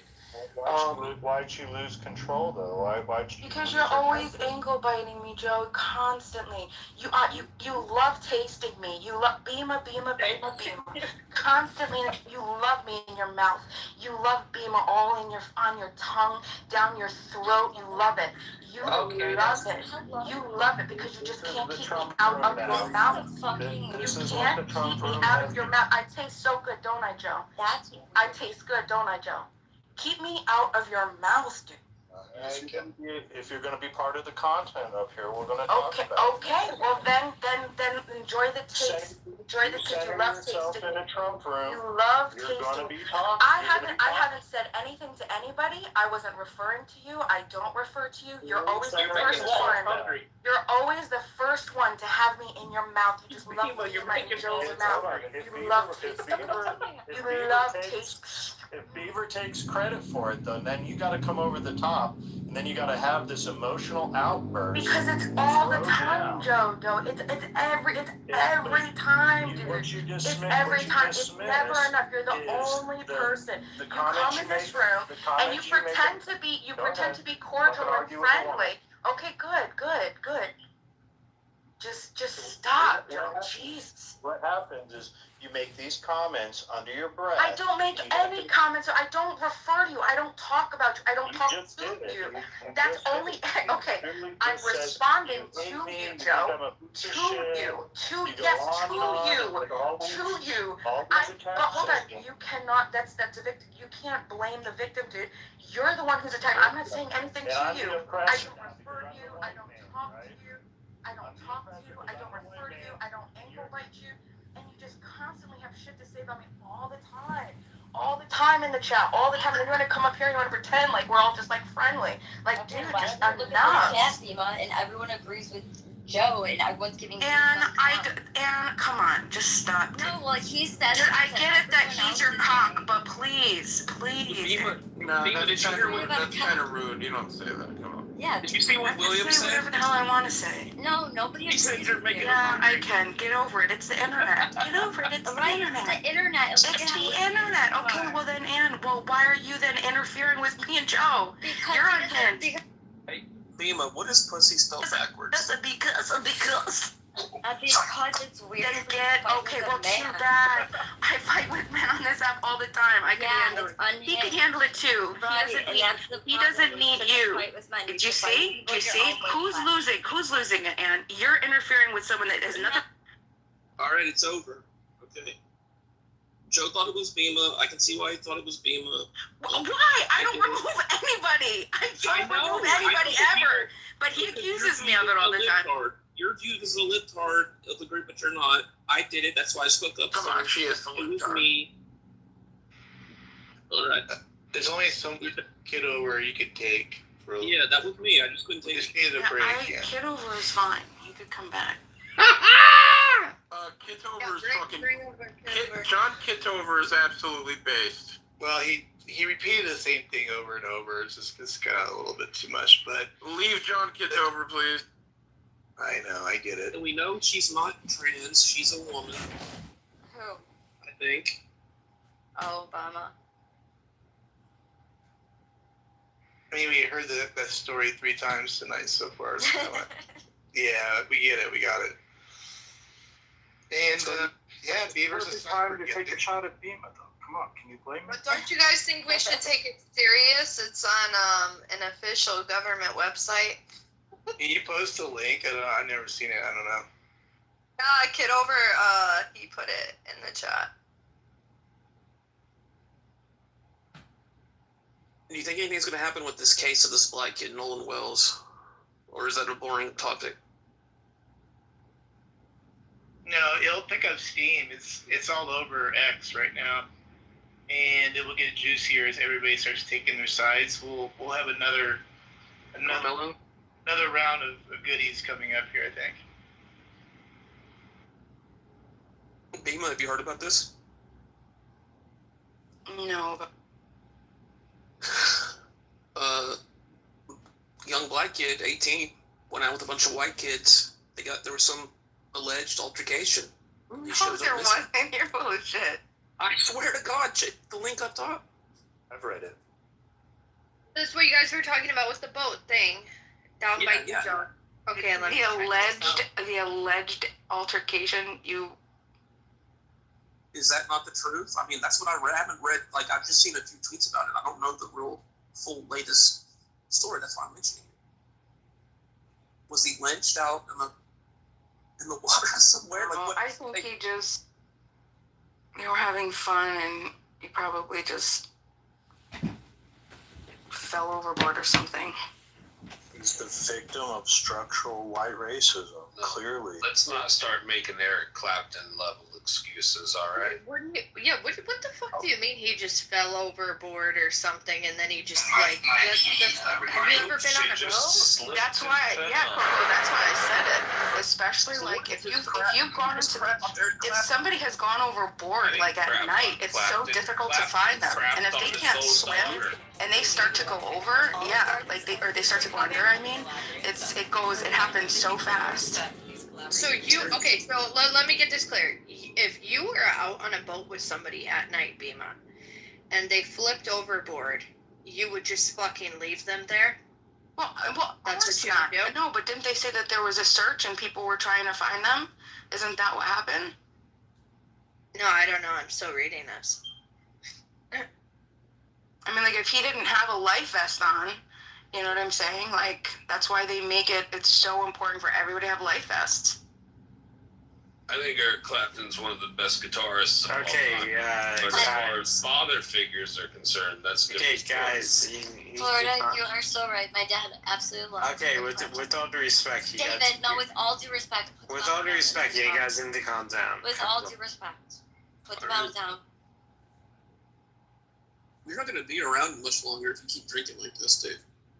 Yeah. It's really sad, actually.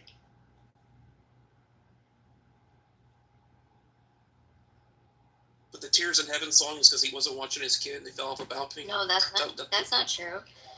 Him and his wife were at work, and the babysitter, the nanny, was there. Oh. Yeah. Allegedly. What do you mean? Stop that. Okay, this post is not giving a lot of content. Oh, he was arguing with his friends. Okay, what the fuck? That doesn't tell me anything. So all we have right now is that the authorities are trying to track down people that might have been there that day, and they're questioning people. Oh, David Bobadilla is here. Wow. Yeah, that's pretty sad. Whatever, I hope they find this Bring kid. David Bobadilla up. He might be. Found Walsh's comments hilarious. It is suspicious when you pull up the pinned tweet there that the black guy's in the water with nothing but white. That is very, very suspicious. At least it's not winter, you know what I mean? So that kind of like takes out the possibility that, obviously he didn't like fall through fucking ice.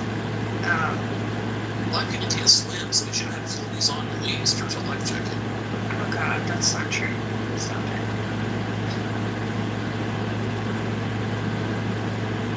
We know if no charges are pressed, and we know that it's those damn white racists in Mississippi. Yeah, you're a white racist piece of shit, motherfucker.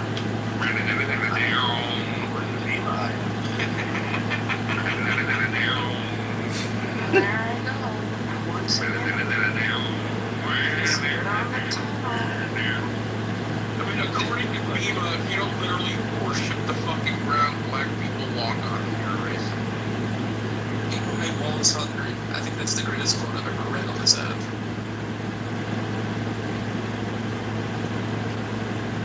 Like, Bima's definitely one of those black girls that got on her hands and knees and just like kissed the feet of black people during BLM riot. But I think if we're going to talk about like black people dying and stuff like that, I think something we should bring more attention to is the... Okay, you should have said black though. With all due respect, you should have said black. Can you shut the fuck up? You're so great, honestly. You're insufferable. Yeah. Okay. Like, okay. Okay. Okay. No wonder you're not here. Yeah, so like... Okay, David's gonna finish my sentence for me. Go ahead, finish it for me. I mean, I have 2 PhDs, so... He's so funny. He's so drunk. Oh my god. Oh, fucking David, man. Okay, I wanted to bring up the black kids that have been, like, found hanging, and then you know, like whatever it is, they say that no foul play was found, and then later on after they do the autopsy, we all find out that that's bullshit, and that's been like an increasing thing. Okay, well, you know, let's calm down, right? Let's calm down. Let's just Well, you know, like docile. okay.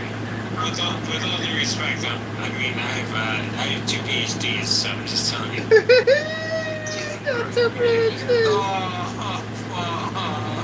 know what David reminds me of? I'll show you. This is what David reminds me of. You know, I hear the black people in this app talk about this code, and they say it's like they're murdered and lynched. Yeah, that's what it's giving, right? It's giving the lynching. I'm just thinking. Like, where are these communities that are doing the lynching? Like,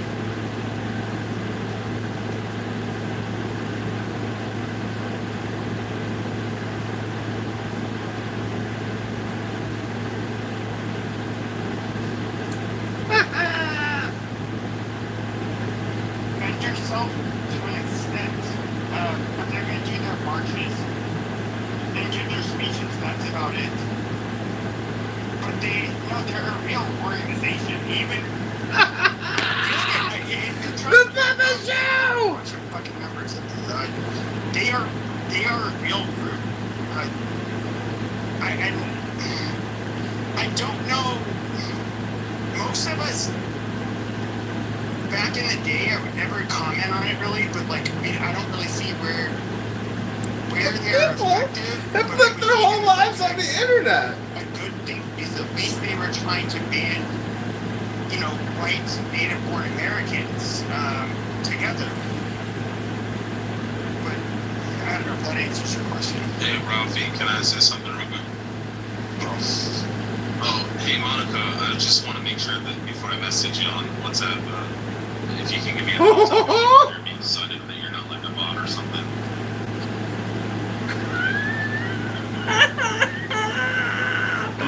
We finally got Monica! Is that Monica? Monica Marie! I tried to ask her to say something earlier. She's not saying it. I just want to make sure she can hear me, that's all. I just want to say Muhammad is a shot of Mutta. Muhammad is in Jihad. She just wants your credit card number, bro. No, I know that. I just want to make sure she hears it. Because I know it's some dirty Pakistani faggot, you know. He's in the back channel, like, messaging, I am from Slovenia. Please message me on secure WhatsApp.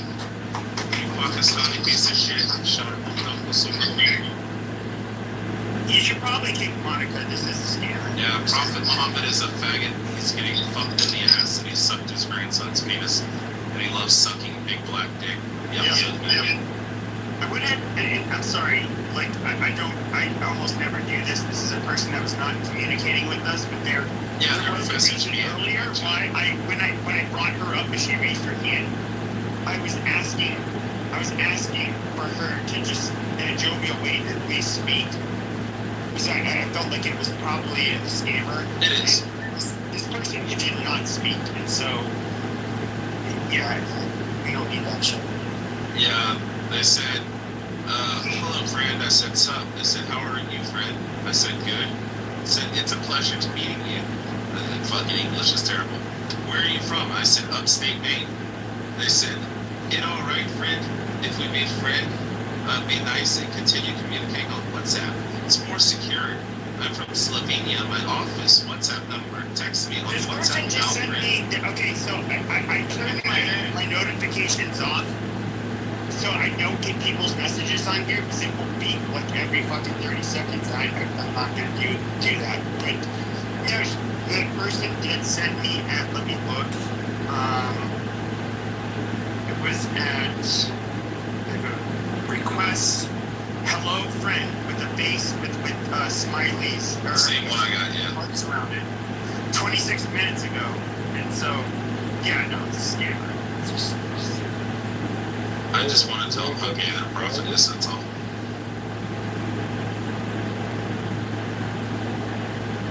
Bro, Brett and what's her name crashing out the other day, Kapara, was fucking amazing. before I got back because I was on Brett's side. And I was like, no, answer his question. You want to drive to Some Chicago people for were fun? said I got kicked for the room. It's amazing. It's amazing. Disclaimer. Well, I mean, here's the problem with the Muslim. Very honest. You have one group of people. You have the Turks, which I understand. The Turks, they have Erdogan, right now. But if we look at the Turks and we look at the Persians, there's like, a couple populations that you can see that they have capability and potential. But the rest of them are just like a drag on the fucking world. Except for the fact that God, they didn't have it on a land where God gave them. Brett said, bring me up, Pepe. Brett said, bring me up, Pepe.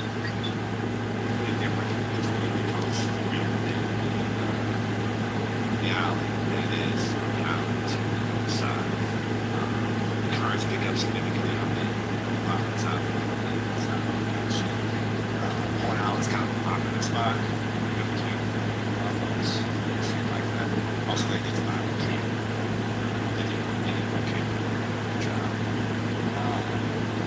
And I believe the latest turn of events,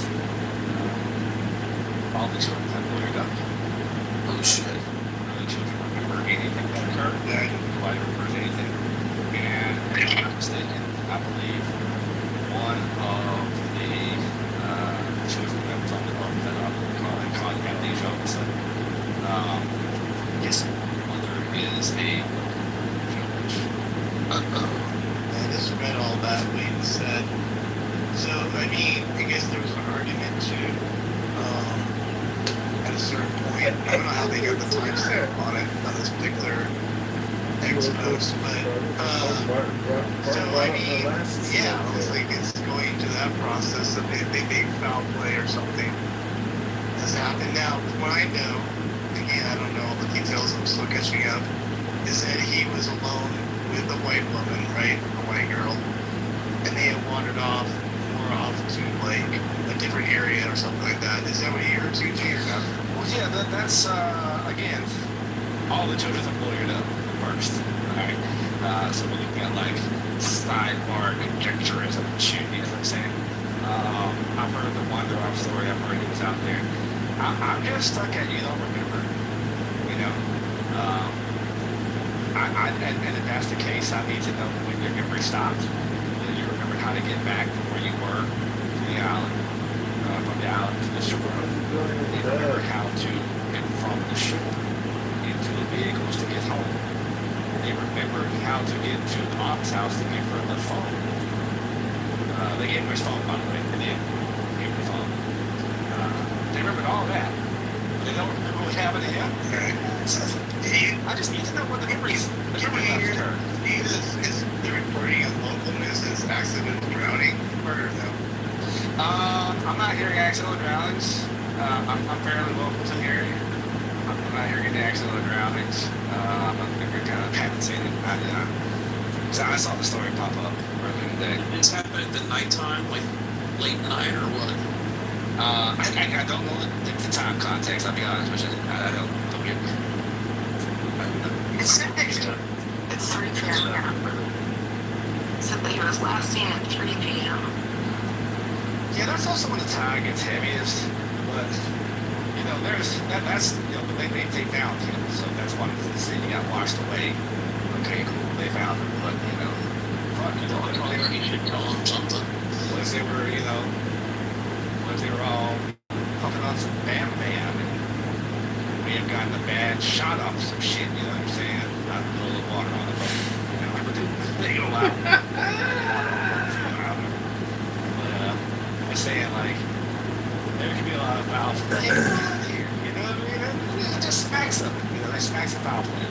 As a lawyer, if you've told your parents this is what happened and they say shut your mouth, I'm getting a lawyer. I mean, that's what I would think. Yeah, that tells me off the rip. Like, yo, y'all didn't like go back down there to try to aid in the recovery effort. Y'all weren't, you know what I mean? Like, your first and only inclination is shut the fuck up. Let's get Robert on speed dial. He'll tell you what the fuck you do from here on. Yeah, like you remember the Alec Murdoch case with the kid that had the boat wreck and the girl was. Yeah, he got his granddad and his dad down there, and they went around. They said they tried to take over, say shut your mouth, don't say anything, because they knew right away. Small town, they had power, they knew what to do. They got the advantage. Gee, you're from the area? Ocean Springs, yeah, I visit down this area. Why free? It's actually right next to Biloxi. There's tons of casinos and shit over here. They say, did you hear about the I don't know if it was a woman, a person that, it's in near Horn Island last year. They jumped off of an anchored boat into shallow water and they just died. They came up unconscious and was just dead. They drowned, I guess. Yeah, that's what when I heard the story, I think that was another, I seen it about a year or so ago. I heard a story of that being alleged to have occurred, but if I'm not mistaken, it's also some pretty shaky circumstances involving artists from mixed backgrounds. Oh, really? Yeah, I know of at least one other in that area that, if that's not, I can't think of the guy's name, but for the fact that happened sometime last year.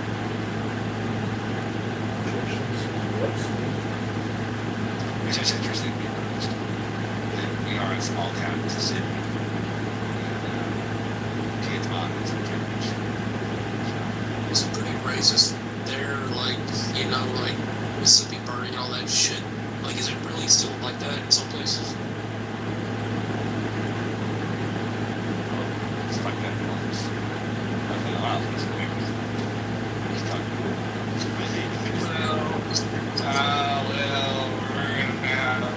Agree, disagree, because you're not okay. I got that shit. Yeah, it's like that a lot. It's just convenient. It's just it's just good to not be able to actively have to see it all the time to see what's happening. Do you feel that there's a lot of these cases that they are being lynched? Like you feel like a lot of these missing cases, people are being lynched? Where are you on that? Walks like a duck, quacks like a duck. People walking around being found on Emerson injury that really times on the beach these days, but I guess we have an extensive amount of industrial black males who love to go out into the woods and find themselves a nice tree and tie themselves up on really good old fashioned noose and throw the motherfucker over the branch. Yeah, right. How often is that happening? It's happened more than it's happened. But what? I mean, we had a what happened to the Juliana girl? Didn't that recently just happen with Juliana, like North Carolina? What's her name?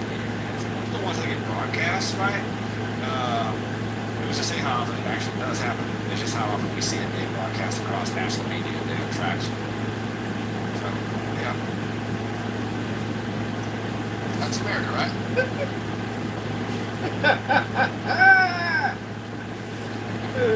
It's amazing how these guys can get away with lynching somebody.